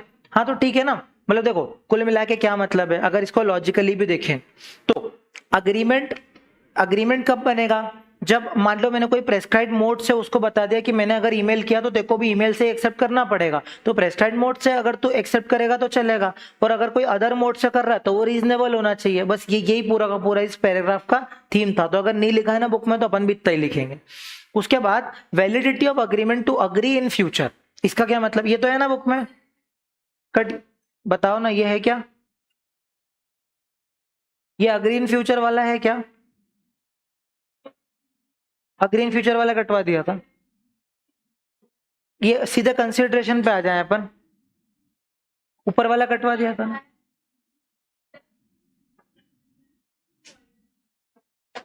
अच्छा इसको एक बार पढ़ लेते हैं, देखो the law does not allow making an agreement to agree in the future, इसका ध्यान से समझना, इसका एसेंस क्या है मैं क्या बता रहा हूं। मैं ये तो बोल सकता हूं कि फ्यूचर में आपको मैं ये गुड्स डिलीवर करूंगा, ये सब तो वैलिड है, लेकिन अभी रुक जा बाद में अग्री करेंगे, ऐसा नहीं चलता। मतलब फॉर एग्जांपल आज अगर किसी ने ऑफर दिया कि ये आप खरीद लो, तो आज ही उसको एक्सेप्ट है, वही नहीं बोला कि यार बाद में एक्सेप्ट करेंगे, बाद में ऑफर देना, तो ये अग्रीमेंट ही नहीं बनेंगे क्योंकि अपन ने इसको फ्यूचर में टाल दिया। मतलब केपेबल है, मतलब डिफाइनेट है, केपेबल नहीं है ना, तो इसको अपन कॉन्ट्रैक्ट नहीं बना सकते, इसीलिए सर ने सिर्फ वर्ड एब इनिशियो बोल दिया होगा, तो वर्ड एब इनिशियो तो है। बाद में अग्री करने का, इसको कंफ्यूज मत होना, अग्रीमेंट टू सेल में मत कंफ्यूज हो जाना। अग्रीमेंट टू सेल तो क्या था, मैं आज अग्रीमेंट कर रहा हूं, लेकिन ये बोल रहा हूं कि मैं आपको फ्यूचर में कुछ बेच दूंगा या फिर अभी डिलीवर कर दूंगा, बाद में डिलीवर कर दूंगा, वो चलेगा। लेकिन अगर मान लो कि आप ऐसा कुछ कॉन्ट्रैक्ट करो कि अभी मैं अग्रीमेंट ही नहीं कर रहा, ये अग्रीमेंट में बाद में करेंगे, तो बाद में करना ना फिर अग्रीमेंट कॉन्ट्रैक्ट, अभी फिर इसका कोई भी अस्तित्व ही नहीं बचेगा, इसलिए वर्ड एब इनिशियो है। ठीक है, हो गया है ना। उसके बाद कंसिडरेशन पे आ जाते हैं। देखो कंसिडरेशन का मतलब क्या होता है, कंसिडरेशन बहुत ज्यादा जरूरी है, something in return, Kwid pro quo, something in return होना ज्यादा जरूरी है। ठीक है, मतलब अगर आप कोई सोशल अग्रीमेंट कर रहे हो या फिर किसी को गिफ्ट वगैरह दे रहे हो ना, वो नहीं चलेगा। Quid pro quo, something in return होना जरूरी है। It may be some benefit, right, interest, profit, कुछ भी हो सकता है। जैसे हमने सेल ऑफ गुड्स एक्ट में क्या पढ़ा कि मनी पार्टली इन काइंड जरूरी तो है, लेकिन यहाँ पर कैसी भी कंसिडरेशन हो सकती है। जैसे फॉर एग्जांपल मैंने आपको बोल दिया कि मैं आपको गेहूं के बदले चावल दूंगा, चलेगा, या फिर ये मेरा ये काम कर दो तो मैं आपको ये ज्वेलरी गिफ्ट कर दूंगा, कुछ भी है चलेगा, बस कुछ ना कुछ कंसिडरेशन बीच में होना जरूरी है। अक्रू टू वन पार्टी और सम फॉरबियरेंस, डिटर्मिनेंट रिस्पॉन्सिबिलिटी या फिर other suffered bye the other party, मतलब कुछ भी कुछ, मतलब अब मतलब कुछ भी हो सकता है, या तो मैंने कोई रिस्पॉन्सिबिलिटी दी है या फिर कोई फॉरबियरेंस करने का बोला है कि तू ये काम मत करना, है ना, किसी भी काम के लिए अगर मैंने कोई भी कंसिडरेशन दी है ना, समथिंग इन रिटर्न दिया है, तो उसको कंसिडरेशन बोलेंगे। Consideration is the price for which the promise of other is brought, मतलब कंसिडरेशन का क्या मतलब है कि ये प्राइस है, प्राइस मतलब उस प्रॉमिस को एक्सेप्ट करने की कीमत मैं आपसे ले रहा हूं, ये मतलब है। ठीक है, फिर डेफिनेशन क्या है, at the desire of the promisor, the promisee और एनी अदर पर्सन, उसने या तो कुछ काम किया या फिर कुछ काम करने से मना किया, जैसे बिजनेस करने से मना किया, दुकान डालने से मना किया। डज और absent from doing any act, करता है या फिर करने के लिए मना करता है। या फिर प्रॉमिस टू डू और accent from doing any act something such act और एब्सेंसेंस और प्रॉमिस इज कॉल्ड कंसिडरेशन, मतलब कुछ करने के लिए, कुछ ना करने के लिए। ठीक है, फ्यूचर में कुछ ना करने के लिए, इतने इतने टाइम में करने के लिए, ना करने के लिए, अगर इसके बदले कुछ भी आपको पैसा मिलता है तो उसको, या कुछ रिटर्न में कुछ भी मिलता है तो उसको कंसिडरेशन बोलते हैं। ठीक है, जैसे अग्रीमेंट, जैसे एग्जांपल क्या है, देखो ए ने अग्री किया कि अपना वो हाउस बेचेगा बी को 50 लाख में, consideration to be is promise to पे।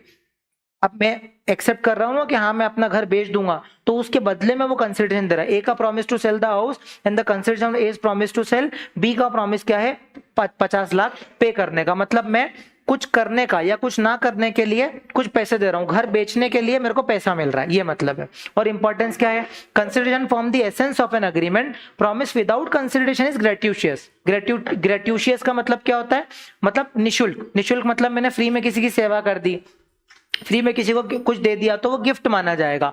तो हमेशा जरूरी है कि कॉन्ट्रैक्ट अग्रीमेंट बनाने के लिए जरूरी है कि कंसिडरेशन जरूरी, बिना कंसिडरेशन के कोई कॉन्ट्रैक्ट नहीं बनता। नो कंसिडरेशन नो कॉन्ट्रैक्ट, मतलब इतनी राम कहानी का बस एक ही क्रक्स निकला कि कंसिडरेशन जरूरी है, चाहे वो काइंड में हो चाहे वो मनी में हो, कंसिडरेशन तो जरूरी है, चाहे कुछ करने के लिए चाहे कुछ ना करने के लिए। और सामने वाला उस प्रॉमिस के बदले, उस प्रॉमिस करने के बदले जो कंसिडरेशन, जो प्राइस चार्ज करता है, उसी को कंसिडरेशन बोला जाता है। आ गई बात समझ में? चलो उसके बाद रूल्स ऑफ वैलिड कंसिडरेशन देख लेते हैं कि वैलिड कंसिडरेशन के रूल क्या क्या है। देखो भाई, सबसे पहले प्रोमिसर की डिजायर होना चाहिए, है ना।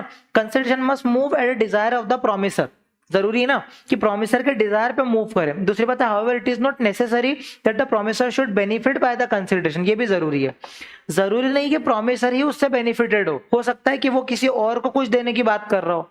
जैसे ऐसा हो सकता है ना कि मैंने क्या बोला कि मैं फॉर एग्जांपल आपको सर्विस प्रोवाइड कर रहा हूं, लेकिन आप मुझे मत देना, मेरे ऑर्डर पे किसी और को वो पैसे दे देना, तो मैं तो बेनिफिट नहीं हो रहा, कोई और बेनिफिट हो रहा है। तो जरूरी नहीं कि प्रोमिसरी ही उससे बेनिफिटेड हो। When moving at the instance to third party it can not consider a valid consideration. मतलब क्या है, when moving at the instance of the third party, तो इसको आप वैलिड कंसिडरेशन नहीं बोल सकते, but consideration for benefit of third party is valid. इसका क्या मतलब है, सुनना। इसका यह मतलब है कि अगर मैं बोलता हूं कि किसी थर्ड पार्टी को बेनिफिट दे दो तो चलेगा, लेकिन किसी थर्ड पार्टी की इच्छा से नहीं चलेगा, क्योंकि अगर मैंने कॉन्ट्रैक्ट किया तो वो मेरी इच्छा से ही होना चाहिए। या तो मुझे पैसे दो, मेरे को वो बेनिफिट दो, या फिर मेरे कहने पर किसी और को बेनिफिट दो, ये मतलब है। ठीक है, उसके बाद अपन आते हैं किस पे, उसके बाद अपन आते हैं कंसिडरेशन में मूव फ्रॉम द प्रोमिसर और एनी अदर पर्सन। ये भी जरूरी, देखो act that constitute consideration may be done by a promisee himself or by any other person। मतलब जो consideration ना वो promisee भी दे सकता है या कोई और अदर पर्सन उसके बिहाफ पे भी दे सकता है। Any other person is referred to as a stranger to the consideration. It mean that as long as there is a consideration of promisor it is immaterial who has furnished it. क्या मतलब है, सुनो, stranger to a contract तो नहीं हो सकता, consideration तो हो सकता है ना। मतलब ये नहीं दे रहा है, इसके बिहाफ पे कोई और दे रहा है, ऐसा तो हो सकता है ना। बस वही लिखा हुआ है कि कंसिडरेशन इसने नहीं दी, इसके बिहाफ पे किसी और ने दे दी, तो स्ट्रेंजर टू कंसिडरेशन तो हो सकता है, वही लिखा है। Stranger to consideration it means that as long as there is a consideration of the promise it is immaterial. ये जरूरी नहीं है कि किसने उसको फर्निश किया, ये जरूरी नहीं कोई दे रहा है, कंसिडरेशन मिलना जरूरी है। क्या बात समझ में आई मैंने क्या बोला, बस ये है। उसके बाद मे बी पास्ट प्रेजेंट और फ्यूचर, मतलब कंसिडरेशन पास्ट भी हो सकती है। जैसे past consideration refers to something wholly done, forborne या फिर suffered before making an agreement. इसका एग्जांपल समझो, ए ने रेंडर की कुछ services to B at B's request in November, in December B promises to pay sum of 10,000 for his service. तो service of A है past consideration, मतलब obviously बात है ना कि मैंने काम पहले कर दिया था, उसका पैसा अभी दे रहा हूं, या फिर पैसे पहले दे दिए थे, काम अभी कर रहा हूं तो भी चलेगा। ठीक है, for past consideration to be valid the past act और forbearance must have been at the desire of the promisor. Obviously बात है, प्रोमिसर के डिजायर पे होना चाहिए, मतलब कि या तो मैंने पहले आपके लिए कुछ काम किया था, आप पैसा अभी दे रहे हो, तो पास्ट कंसिडरेशन हो गई, तो भी वो वैलिड है। ठीक है, और where the act done voluntarily a promise made to compensate such act can not be said to be coupled with the valid consideration. इसका क्या मतलब है, सुनना, अगर मैंने कोई वॉलंटरी कुछ काम कर दिया, a promise made to compensate such act can not be said to be coupled with the valid consideration. मतलब कि अगर मैंने वॉलंटरी कुछ काम कर दिया था, आप उसका मेरे को कॉम्पनसेशन दे रहे हो, made to compensate such can not be said to be a coupled with the valid consideration, तो उसको वैलिड नहीं माना जाएगा। क्योंकि पता क्या है, वो अग्रीमेंट के थ्रू नहीं आया था ना, अग्री थोड़ी किया था, किसी ने वॉलंटरीली कुछ कर दिया। फॉर एग्जाम्पल मेरे लिए वॉलंटरीली कोई सर्विस प्रोवाइड कर दी, या फिर फॉर एग्जाम्पल मेरा लैपटॉप किसी ने वॉलंटरी सुधार के दे दिया और मैं उसको अब पैसे दे रहा हूं, तो इसको मैं वैलिड कंसिडरेशन नहीं मानूं, क्योंकि वो अग्रीमेंट के तहत नहीं आई थी। अग्रीमेंट जरूरी था, क्योंकि अपनी डेफिनेशन क्या बनी थी, अग्रीमेंट मतलब प्रॉमिस के साथ कंसिडरेशन जरूरी तो अग्रीमेंट बनता है, तो वो अग्रीमेंट ही नहीं बना ना, वो बात चल रही, can not be said to be coupled with a valid consideration. और English law past consideration no consideration, है ना, मतलब क्या इंग्लिश लॉ के अंदर क्या है, पास कंसिडरेशन नो कंसिडरेशन होता है। मतलब इसका पूरा अगर मैं लॉजिक समझाऊं तो क्या है कि जो पास कंसिडरेशन जो है वो कुछ ऐसा है जो मैंने पहले सफर किया था लेकिन उसका पैसा मेरे को आज मिल रहा है, ठीक है। अब पास कंसिडरेशन को वैलिड बनने के लिए पता क्या है, द पास्ट एक्ट है forbearance must have been at the desire of the promisor, पहले तो प्रोमिसर के डिजायर पे होना चाहिए, और वॉलंटरीली अगर कोई काम कर दिया और उसका आप कॉम्पनसेशन दे रहे हो तो वैलिड कंसिडरेशन नहीं माना जाएगा, इसलिए लिखा हुआ है पास कंसिडरेशन नो कंसिडरेशन, ठीक है। उसके बाद प्रेजेंट कंसिडरेशन क्या होता है, consideration move simultaneously with the promise, मतलब क्या है, एक बार मैंने प्रॉमिस किया, साइमल्टेनियसली कंसिडरेशन मूव हो गई। In a cash sale goods and cash change hand to hand, मतलब मैंने गुड्स दिए और दुकान से मैंने गुड्स दिए, सामने वाले ने मेरे को पैसा दे दिया, ये बात चल रही है। फिर फ्यूचर है, फिर executory consideration, this consideration is to move at a future date, मतलब फ्यूचर में पैसा देने वाला हूं, पैसा आज नहीं दिया, फ्यूचर में पैसा देने वाला हूं। It takes the form of promise to be performed in the future, मतलब ए ने प्रॉमिस किया बी को कि मैं 100 बैग ऑफ शुगर डिलीवर करूंगा फ्यूचर डेट पे, और बी ने बोला कि जब डिलीवरी करोगे ना तब पेमेंट दूंगा, तो चल सकता है ना, ये मतलब है। फिर रियल एंड कॉम्पिटेंट, मतलब कि कंसिडरेशन रियल होनी चाहिए, इल्यूजरी नहीं होना चाहिए। इल्यूजरी का मतलब ऐसा नहीं है, मतलब एक्चुअल में उसको कोई बेनिफिट होना चाहिए ना, मतलब ऐसा नहीं है कि भगवान आपका भला करे, ऐसे नहीं चलता, मतलब इल्यूजरी नहीं होना चाहिए, कुछ रियल होना चाहिए, या तो अपने उसको सर्विस प्रोवाइड कर दी, बेनिफिट दे दिया, कोई काइंड में कोई चीज दे दी, पैसा दे दिया, ऐसा। और उसके बाद it must also competent, it must be something in which law attach some value ना, जैसे फॉर एग्जाम्पल अब ऐसा हो जाता है ना कि या तो लॉ में ही फॉरबिडन है, या फिर आपने किसी के ऐसा बोल दिया कि मैं ना रोज है ना आपकी मतलब मालिश करने वाला हूँ, ऐसा कुछ भी, या फिर आपके पैर दबाने वाला हूँ आकर के, तो ऐसी कोई कंट्री जिसका कुछ आप फिक्स ही नहीं कर सकते ना प्राइस के कितना होगा क्या होगा, मतलब लॉ के द्वारा उसका कुछ प्राइस अटैच होना चाहिए, कुछ वैल्यू अटैच होना चाहिए, आप कुछ भी कंसिडरेशन में नहीं दे सकते, आपको कुछ ना कुछ ऐसा जो लॉफुल हो, ठीक है। फिर an agreement to do something which promisor is already bound, मतलब क्या है, देखो कुछ ऐसा काम करने के लिए आप बोल रहे हो जो प्रोमिसर उसके लिए ऑलरेडी बाउंड है, is not competent to consideration. इसका एग्जांपल समझो, ए ने प्रॉमिस किया टू पे एन एग्जिस्टिंग डेट, है ना, punctually if be the creditor gives him a discount, agreement is without consideration and discount can not B enforce. इसका क्या मतलब पता है कि ए का कोई डेट था और उसको बी ने बोला कि मैं इसको चुका दूंगा, जैसे ए ने प्रॉमिस किया कि मैं एग्जिस्टिंग डेट जो है वो चुका दूंगा, अगर बी उसको क्या देता है, डिस्काउंट दे देता है, मतलब क्या हुआ कि पैसा पुरानी कंसिडरेशन चुकाने के लिए उसने डिस्काउंट का लालच दिया कि आप मुझे डिस्काउंट दोगे ना तो मैं इस कंसिडरेशन को चुकाऊंगा आपकी, तो फिर क्या है, ये विदाउट कंसिडरेशन है, इसको डिस्काउंट को आप वैलिडली इन्फोर्स नहीं कर सकते, क्योंकि कंसिडरेशन मतलब ये कंसिडरेशन थी और पुरानी डेट को चुकाने के लिए अगर वो डिस्काउंट मान रहा है तो फिर उसको इन्फोर्स नहीं कर सकते। फिर कंसिडरेशन इज नॉट वैलिड, मतलब वैलिड नहीं माना जाएगा अगर फिजिकली इम्पॉसिबल है, मतलब कुछ ऐसी कंसिडरेशन कि मतलब मैं आपको पता क्या करूंगा, मैं खजाना ढूंढ के ला दूंगा आपके लिए, ये ट्रेजर बाय मैजिक, या फिर लीगली नॉट परमिसिबल है कि मैं ना आप ये काम कर दो मैं किसी का मर्डर कर दूंगा, अगर ये अनलॉफुल कंसिडरेशन है तो फिर इसको वैलिड नहीं माना जाएगा। तो इसमें लीगली नॉट परमिसिबल और फिजिकली इम्पॉसिबल, ये दो वर्ड आप याद रखना। उसके बाद मस्ट बी लीगल भी होना चाहिए, मतलब किसी का किडनैप करने का या फिर किसी को ड्रग्स वगैरह बेचने का ऐसा कॉन्ट्रैक्ट जो इलीगल है आप नहीं कर सकते। फिर consideration need not to be adequate, ये बहुत इंपॉर्टेंट, इसको स्टार लगाओ, कंसिडरेशन एडिक्वेट होना जरूरी नहीं है। एडिक्वेसी का क्या मतलब है कि ऐसा जरूरी नहीं है कंसिडरेशन जितना मार्केट प्राइस है उतना ही आप लो, अगर आपने इनएडिक्वेट कंसिडरेशन भी लिए तो उसको भी अपन क्या वैलिड मानेंगे, not necessary for a valid contract. मतलब क्या है, देखो इसका क्या मतलब है कि however inadequacy of the consideration may be taken as an additional evidence by the court to prove that whether the consent was freely given or not। मतलब जो inadequacy ना कंसिडरेशन उसका आप एडिशनल एविडेंस मान सकते हो कोर्ट में कि क्या वो फ्री कंसेंट से था या नहीं था। एडिक्वेसी ऑफ कंसिडरेशन जो है वो वैलिड कॉन्ट्रैक्ट के लिए नेसेसरी नहीं है। अब इसको एग्जाम्पल समझो, समझ में आएगा। के ने प्रॉमिस किया कि मैं घर बेचूंगा, 8 लाख का घर 2 लाख में, The transaction is valid even if the considered inadequate। मतलब 8 लाख का घर 2 लाख में बेच रहे हो तो वैलिड तो माना जाएगा, कंसिडरेशन इनएडिक्वेट हो उससे फर्क नहीं पड़ता, कॉन्ट्रैक्ट तो वैलिड माना जाएगा। But where the party pleads coercion, लेकिन अगर सामने वाले ने कोअर्शन के लिए केस कर दिया, कोअर्शन क्या था, किसी को जानबूझ के फिजिकली दबाव डरा धमका के अगर आप कोई चीज, फॉर एग्जांपल कि किसी ने आकर के मेरे को डरा धमका के अपने नाम पे घर कर लिया, 8 लाख का घर 2 लाख में ही ले लिया, तो फिर मैं क्या, अगर मैं कोएर्शन प्लीड करता हूं, कोर्ट में जाके केस कर देता हूं अनड्यू इन्फ्लुएंस का या फिर फ्रॉड का, to avoid the transaction, inadequacy of consideration will also be taken as a piece of the evidence. तो इनएडिक्वेसी जो है उसको as a piece of evidence की तरह यूज कर सकते हैं। मतलब कुल मिला के क्रक्स क्या निकला कि अगर मान लो इनएडिक्वेट कंसिडरेशन हुई तो वैलिड कॉन्ट्रैक्ट तो हो जाएगा, लेकिन अगर सामने वाले ने फ्रॉड या फिर कोएर्शन का केस अगर लगा दिया तो इसको एज अ वैलिड एविडेंस अपन यूज कर सकते हैं। हाँ, ये सबूत है कि हाँ आपके साथ गलत हुआ है क्योंकि इतनी कम कंसिडरेशन में इसने हाँ करवा लिया डरा धमका के। अब आया समझ में, मतलब एज एन एविडेंस यूज हो सकता है। तो अगर केस स्टडी आए तो आपको यही लिखना है कि इनएडिक्वेसी ऑफ कंसिडरेशन कॉन्ट्रैक्ट के लिए, कॉन्ट्रैक्ट तो वैलिड होगा लेकिन क्योंकि ये कोएर्शन अनड्यू इन्फ्लुएंस के लिए किया गया तो कोर्ट में आप इसको एज एन एविडेंस यूज कर सकते हो। आया समझ में, ये लिखा है।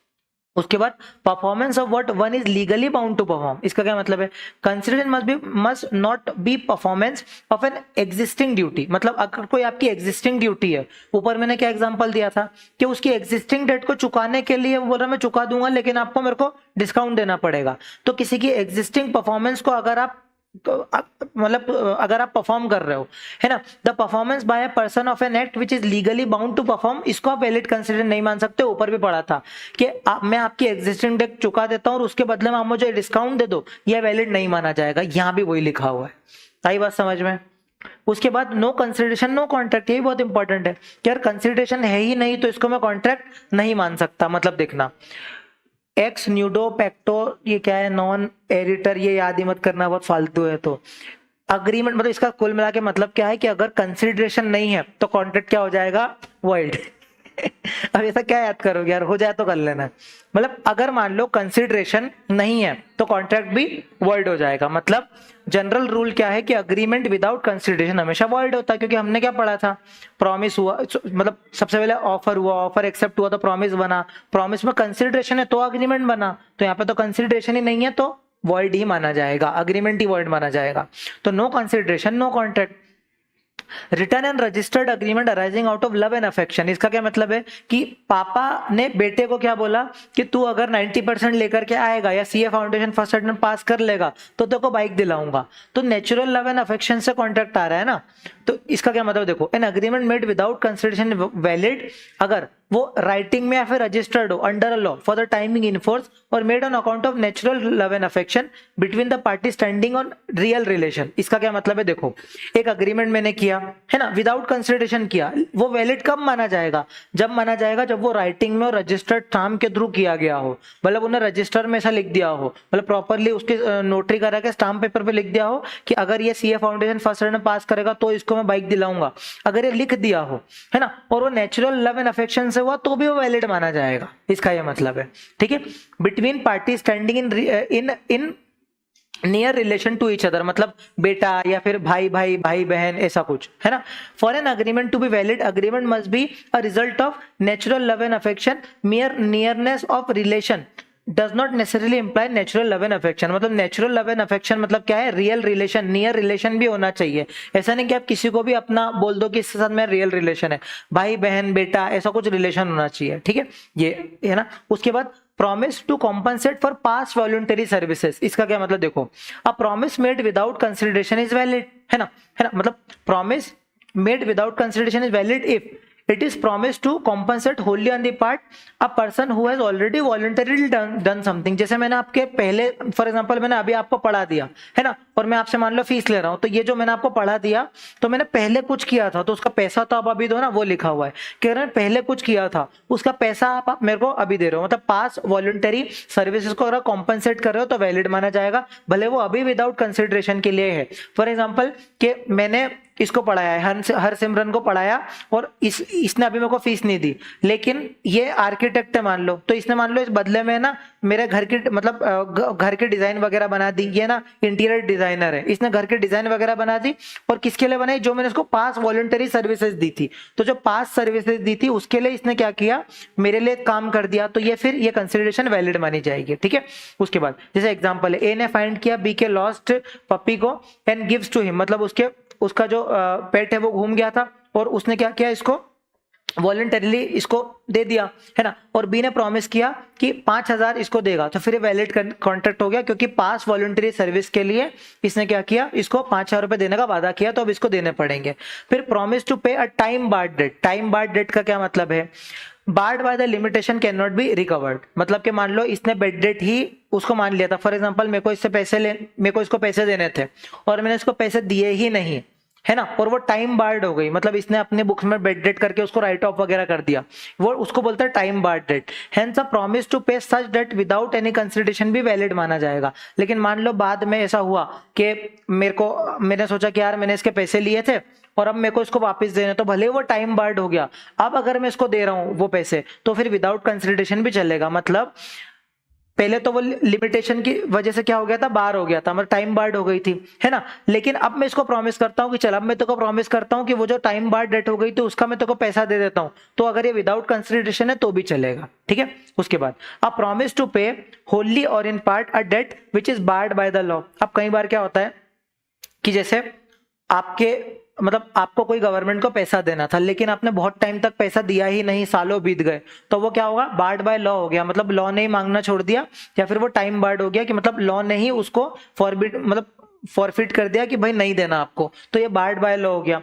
Of the limitation can be enforce अगर वो राइटिंग में है और वो साइन है, मतलब कि अगर आप पे करते हो, मतलब आपको ऐसा लगा कि आपको मतलब कि मेरे को मैंने देश का नुकसान किया है ना, मेरे को पेमेंट करना था लेकिन मैंने पेमेंट नहीं किया, तो वो टाइम बार्ड हो गया ना, लेकिन अब आपके अंदर वो इच्छा जागी कि नहीं अब मेरे को पेमेंट करना है और मैं प्रॉमिस कर रहा हूं, तो वो भी वैलिड माना जाएगा। जैसे एग्जाम्पल, ए ने बी को ओ किया था 10,000, but debt is barred by the limitation act, मतलब फॉर एग्जाम्पल लिमिटेशन एक्ट एक एक्ट है जिसमें क्या है ना कि ऐसे बेड डेट्स वगैरह के मैटर देखे जाते हैं, तो ए को बी को 10,000 देने थे, है ना, लेकिन वो लिमिटेशन एक्ट के लिए बार्ड हो गया कि चल अब नहीं देने तेको, और ए ने रिटर्न प्रॉमिस साइन कर दिया बी को कि मैं 8,000 दूंगा डेट, तो ये वैलिड कॉन्ट्रैक्ट है ना, मतलब टाइम बार्ड डेट को भी अगर आप पे करने के लिए कॉन्ट्रैक्ट कर देते हो तो वैलिड कॉन्ट्रैक्ट माना जाएगा, वो लिखा है।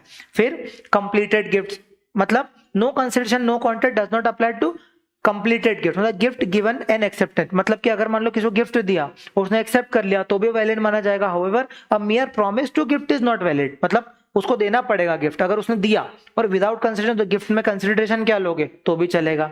या फिर बेलमेंट है, consideration is not necessary to create a valid contract of bailment. Bailment मतलब क्या, किसी को किसी पर्टिकुलर पर्पस के लिए गुड्स को हैंड ओवर कर दिया, जैसे वो पर्पस समाप्त हो जाएगा मैं वो अपने गुड्स उसके वापस ले लूंगा। वही मतलब है कि अगर मान लो कि मैंने उसको लैपटॉप रिपेयर करने के लिए दिया, है ना, या फिर मान लो कि मैंने उसको, है ना, ऐसे ही मैं भूल गया था, मान लो किसी के घर गया और अपने बैग भूल गया और मैंने क्या बोला कि इस बैग को आप संभाल करके रख लेना, या वो ज्वेलरी थी या ऐसा कुछ भी जिसको मैंने संभालने के लिए दिया हुआ है, तो जरूरी नहीं है कि वहां पे कंसिडरेशन इन्वॉल्व हो, फ्री में भी हो सकता है और वो कॉन्ट्रैक्ट ऑफ बेलमेंट वैलिड माना जाएगा, है ना। उसको ग्रेट्यूशियस बेलमेंट माना जाएगा, है ना, मतलब निशुल्क, जिससे कुछ पैसा नहीं दिया उसको ग्रेट्यूशियस बेलमेंट बोलते हैं।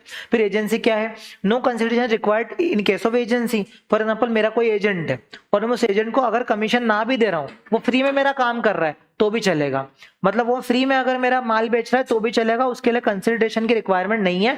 और अगर मान लो चैरिटी वगैरह कर रहे हो, है ना, तो यार अगर चैरिटी कर रहे हो तो चैरिटी में का ही कंसिडरेशन लोगे। अगर मैंने बोल दिया, जैसे मैंने बोल दिया कि हाँ इस आश्रम के लिए मैं, है ना, इतनी कुर्सियां बनवाऊंगा, ऐसा कुछ भी हो गया, तो वो अगर मान लो चैरिटी के लिए भी किया तो भी चलेगा, ठीक है। फिर doctrine of privity of contract, देखो प्रिविटी ऑफ कॉन्ट्रैक्ट क्या होता है, प्रिविटी ऑफ कॉन्ट्रैक्ट का मतलब क्या होता है कि हम दोनों के बीच में एक अलग कॉन्ट्रैक्ट है। जैसे एग्जांपल, ओनली पार्टीज कैन स्यू, मतलब सिर्फ जिसके बीच में कॉन्ट्रैक्ट है वही आपस में स्यू कर सकते हैं। पढ़ना क्या लिखा है, only those persons who are parties to a contract can sue and sued upon the contract. This rule is called doctrine of privity of contract, है ना। privity of contract refers to a relationship between the parties who have entered into a contract. It implies mutually of will and legal bonding between the parties. अब इसमें example समझते हैं मैंने क्या बोला। मान लो कि जैसे ये किसका एग्जांपल है, ये तेजस और प्राशुक है, ठीक है, ये दोनों बिल्डर है मान लो, ठीक है, और मैंने इनको बोला कि तुमको ना मेरी बिल्डिंग बना करके देनी है, ठीक है, तो मेरे और इन दोनों के बीच में कॉन्ट्रैक्ट हुआ है। अब इन दोनों ने आपस में भी एक कॉन्ट्रैक्ट करा, इन दोनों ने क्या बोला, दोनों ने आपस में कि चल 60% प्रॉफिट तेरा होगा, इतना तेरा होगा, है ना, सरिया सीमेंट लाने की जिम्मेदारी मेरी है, ईंट वगैरह लाने की जिम्मेदारी तेरी है, डिजाइन तू देखेगा, स्ट्रक्चर में देखूंगा। ये आपस में इन्होंने कॉन्ट्रैक्ट किया है, इसको बोलते हैं प्रिविटी ऑफ कॉन्ट्रैक्ट। अब इन दोनों के बीच में कॉन्ट्रैक्ट है, उससे मेरे को क्या फर्क पड़ता है? कल को मान लो कि इन्होंने काम बिगाड़ दिया या फिर है ना बिल्डिंग मान लो कि उस क्वालिटी का इन्होंने नहीं बनाया, फिर बिल्डिंग गिर गई, ऐसा कुछ भी हुआ, तो मैं इन दोनों को स्यू कर सकता हूँ, इसको भी कर सकता हूँ, इसको भी, या फिर इन दोनों को मिला के साथ में भी स्यू कर सकता हूँ। ये नहीं बोल सकता कह रहे सीमेंट और रस्सी वो सरिया लाने की जिम्मेदारी तो मेरी थी, मेरी क्या गलती, उसकी गलती है, ऐसा ये नहीं बोल सकते, क्योंकि प्रिविटी ऑफ कॉन्ट्रैक्ट इन दोनों के बीच में, मैं तो किसी को भी स्यू कर सकता हूँ, ये मतलब है। अब देखना, it implies the mutuality of the will and legal bonding between the parties। इनकी म्यूचुअल अंडरस्टैंडिंग है, इनकी लीगल ऑब्लिगेशन है, इसमें मेरा कुछ भी नहीं, मैं तो किसी को भी स्यू कर सकता हूँ। अब कॉन्सिक्वेंसेस क्या होगा? थर्ड पार्टी और contract can not sue upon it. मतलब क्या है? अगर इन दोनों ने आपस में कोई ब्रीच किया तो मैं थोड़ी जा करके स्यू करूंगा, है ना। The rights and obligation arising out of contract rest with the contracting parties only and not outsider. तो जो कॉन्ट्रैक्टिंग पार्टी ने यही आपस में स्यू कर सकते हैं। हाँ, ये जो मेरा अलग से जो कॉन्ट्रैक्ट है इन दोनों से जो है, इसमें मैं स्यू कर सकता हूं, लेकिन मैं मतलब इन दोनों के कॉन्ट्रैक्ट के तहत नहीं कर सकता। मतलब मेरा मतलब समझो मैं क्या बोल रहा हूँ। थर्ड पार्टी है, उसने क्या बोला, बिल्डिंग बनाने का कॉन्ट्रैक्ट दिया। अब इन दोनों ने आपस में जो भी कॉन्ट्रैक्ट कर रखा हो, ये आपस में एक दूसरे को स्यू कर रहे हैं कि यार ये मेरी जिम्मेदारी थी, मेरी गलती नहीं है, मैं उनके कॉन्ट्रैक्ट में घुस करके यूं नहीं कर सकता, मतलब उस कॉन्ट्रैक्ट के तहत कोई सूट फाइल नहीं कर सकता। मैं अलग से सूट फाइल करूंगा कि इन दोनों को मैंने बिल्डिंग बनाने के लिए दी थी और इन्होंने बिल्डिंग में ऐसा ऐसा मतलब गलत चीज कर दी है और उसकी वजह से मेरे को जो कॉम्पनसेशन हुआ उसके लिए मैं इन दोनों को स्यू कर सकता हूँ, ये मतलब है। ठीक है, तो इसमें कीवर्ड क्या क्या होगा? Relationship between the parties, mutuality and bonding, और थर्ड पार्टी स्यू नहीं कर सकती उस कॉन्ट्रैक्ट के तहत, contracting parties only and not outsider. मतलब कॉन्ट्रैक्टिंग पार्टी आपस में स्यू कर सकते हैं, आउटसाइडर नहीं कर सकता। अब stranger to contract can not sue, वही लिखा हुआ है। Stranger to contract means person who is not a party to a contract. मैं पार्टी टू अ कॉन्ट्रैक्ट नहीं हूं तो वैलिड सूट नहीं माना जाएगा। जैसे एग्जांपल, ए इंडेटेड है बी के लिए, he sells his property to C. A को किसको पैसे देने हैं? बी को, है ना, और उसने प्रॉपर्टी किसको सेल करी? सी को। सी ने प्रॉमिस किया ए को कि वो पे कर देगा जो तूने डेट ली थी ना बी से, मतलब फॉर एग्जांपल ए ने बी से उधार लिया और ए ने सी को क्या किया? अपनी प्रॉपर्टी सेल करी। सी क्या बोल रहा है पता है? एक काम कर, जो तेरे को उसको उधार देने थे ना वो चल मैं दे देता हूं। तो C fails to pay off the debt, तो B has no right to sue C, उसको क्या, क्योंकि स्ट्रेंजर टू कॉन्ट्रैक्ट, तो सी को स्यू नहीं कर सकता क्योंकि सी की जिम्मेदारी थोड़ी थी, ए की ही जिम्मेदारी थी। ठीक है, ये लिखा हुआ है। फिर stranger to a consideration is valid, मतलब मान लो कि मैंने क्या बोला था? Stranger to a contract valid नहीं है, मतलब वो स्यू नहीं कर सकता, लेकिन स्ट्रेंजर टू अ कंसिडरेशन तो वैलिड होगा ना। देखो मतलब must be distinguishable from a stranger to a consideration, मतलब consideration need not necessary to be provided by the promisee. मतलब फॉर एग्जांपल कि मैंने अगर ये तनिष्का को अगर कोई सामान बेचा और इसको कंसिडरेशन देनी है तो ये दे, या फिर इसके बिहाफ पे रितिका को कंसिडरेशन दे दो, दोनों चलेगा। जरूरी नहीं है कि इसी से फ्लो होनी चाहिए, कंसिडरेशन किसी और से भी फ्लो हो सकती है, बस मेरे को पैसा मिलना चाहिए। तो it may flow from a third party also, third party भी क्या कर सकती है? कंसिडरेशन मेरे को दे सकती है ना। और एक्सेप्शन क्या है? Stranger to a contract has the right to sue for the following cases. अब देखना, जो अपन बोल रहे हैं ना stranger to a contract sue नहीं कर सकता, लेकिन उसकी राइट आ जाएगी इन फॉलोइंग केसेस में। मतलब मैंने क्या बोला कि मैं जैसे एग्जाम्पल क्या था यहाँ पे, क्या एग्जाम्पल दिया कि फॉर एग्जांपल यहां ऐसे समझते हैं, मेरे को ये सेजल को पैसे देने थे, ठीक है, लेकिन ये जो हरसिमरन है ना इसको मैंने अपना घर बेच दिया, ऐसा समझो। तो मैंने इसको घर बेच दिया, तो ये क्या बोल रही है कि काम करो, जो सेजल को आपको पैसा देना था ना मैं ही इसको दे दूंगी वो पैसे। और कल को मान लो ये नहीं दे पाई तो सेजल इस पे केस नहीं कर सकती। क्यों? क्योंकि क्या है? स्ट्रेंजर टू अ कॉन्ट्रैक्ट है, ये स्ट्रेंजर टू अ कॉन्ट्रैक्ट है, तो इसको स्यू नहीं कर सकती है, मेरे को ही स्यू करेगी। लेकिन अब ये कौन सा केस कर रहे हैं? जब स्ट्रेंजर टू अ कॉन्ट्रैक्ट के पास राइट टू स्यू आ जाएगा, देखना कब कब। मतलब beneficiary of a trust can be enforce it even he is not a contracting party. मतलब क्या है?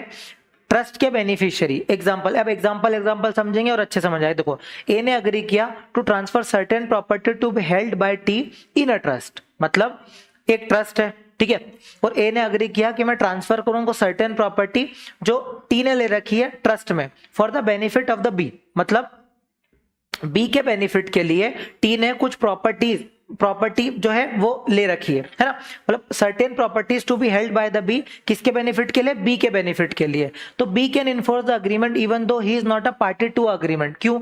ऐसा अपन ने एग्जांपल नहीं पढ़ा था वो कुछ नाओमी वाला, रावण वाला, उसमें भी यही था। उसमें ये था कि मतलब माँ ने क्या बोला था कि एक बेटी को बोला था कि तू दूसरी बेटी को क्या करना, हर महीने इतना पैसा ट्रांसफर करते रहना, नहीं नहीं, मतलब कॉन्सेप्ट तो वही लगेगा ना, मतलब कॉन्सेप्ट देखो, उसमें क्या था, बेटा और उसका कॉन्ट्रैक्ट था। इसमें वो क्या बोल रहा है, ध्यान समझना, इस एग्जांपल को समझना, रहेगा वही। देखो इसमें क्या है, कुछ प्रॉपर्टी वो ट्रांसफर कर रहा है, और प्रॉपर्टी किसके लिए ट्रांसफर कर रहा है, किसी के बेनिफिट के लिए। समझना समझना मैं क्या बोल रहा हूं। मैंने इसको बोला कि तू इसके हरसिमरन के बेनिफिट के लिए मैंने इसको प्रॉपर्टी ट्रांसफर करी, ठीक है। अब बेनिफिट इसको होना चाहिए। अब कल को अगर ये प्रॉपर्टी ट्रांसफर नहीं करेगी या फिर इसको बेनिफिट नहीं प्रोवाइड करेगी तो फिर ये स्यू कर सकती है ना, भले ही ये पार्टी टू द कॉन्ट्रैक्ट नहीं है। कॉन्सेप्ट वही लगेगा। कॉन्सेप्ट क्यों वो लगेगा, क्योंकि बेनिफिशियरी है ना, बेनिफिशियरी के बेनिफिट के लिए आपने कोई प्रॉपर्टी ट्रांसफर करी है, तो अगर उसको बेनिफिट नहीं पहुंचा रहे हो तो फिर वो कर सकता है ना केस। वही लिखा हुआ है कि ये स्ट्रेंजर टू अ कॉन्ट्रैक्ट है। ये स्ट्रेंजर मतलब मैंने इससे सेजल से कॉन्ट्रैक्ट किया, लेकिन वो स्ट्रेंजर टू अ कॉन्ट्रैक्ट है, फिर भी अगर उसको कोई बेनिफिट नहीं मिला तो भी वो स्यू कर सकती। वही तो लिखा है, ए ने अग्री किया transfer certain property to held by T in a trust for the benefit of the B.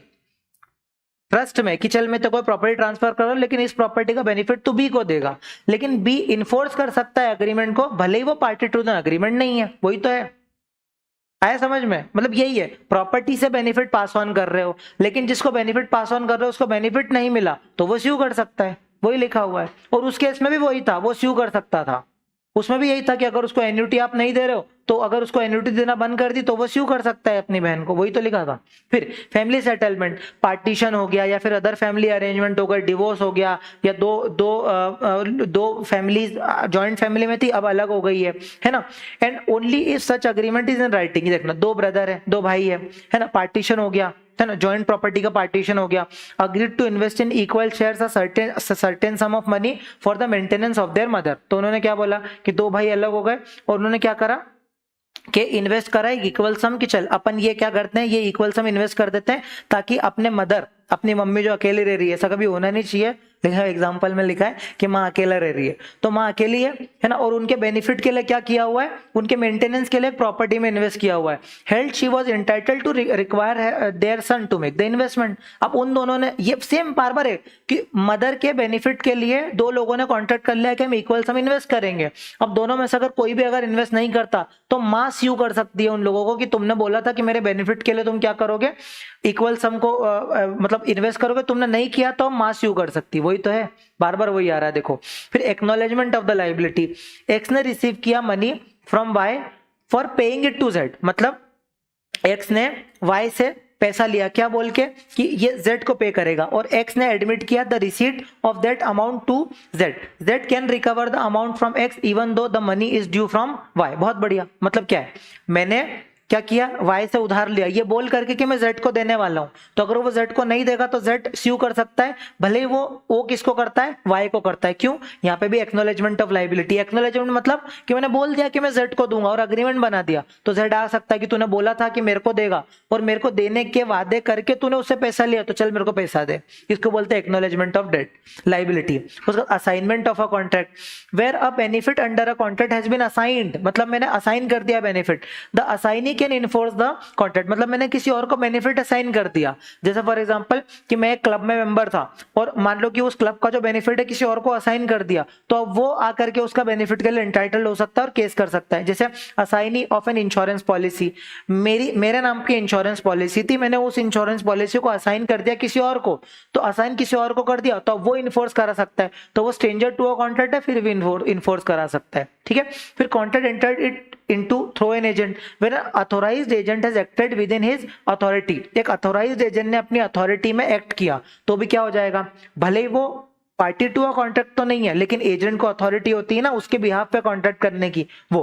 फिर covenants running with the land, इसका क्या मतलब है, in cases of a transfer of immovable property, जब हम immovable property को transfer करते हैं, the purchaser of the land who has notice that the owner of the land is bound by certain condition और covenant created by agreement running with the land. मतलब या तो उस लैंड पे charge create किया गया है या फिर बैंक का कुछ मतलब बैंक को गिरवी रख रखी है, कुछ भी ऐसा। ठीक है।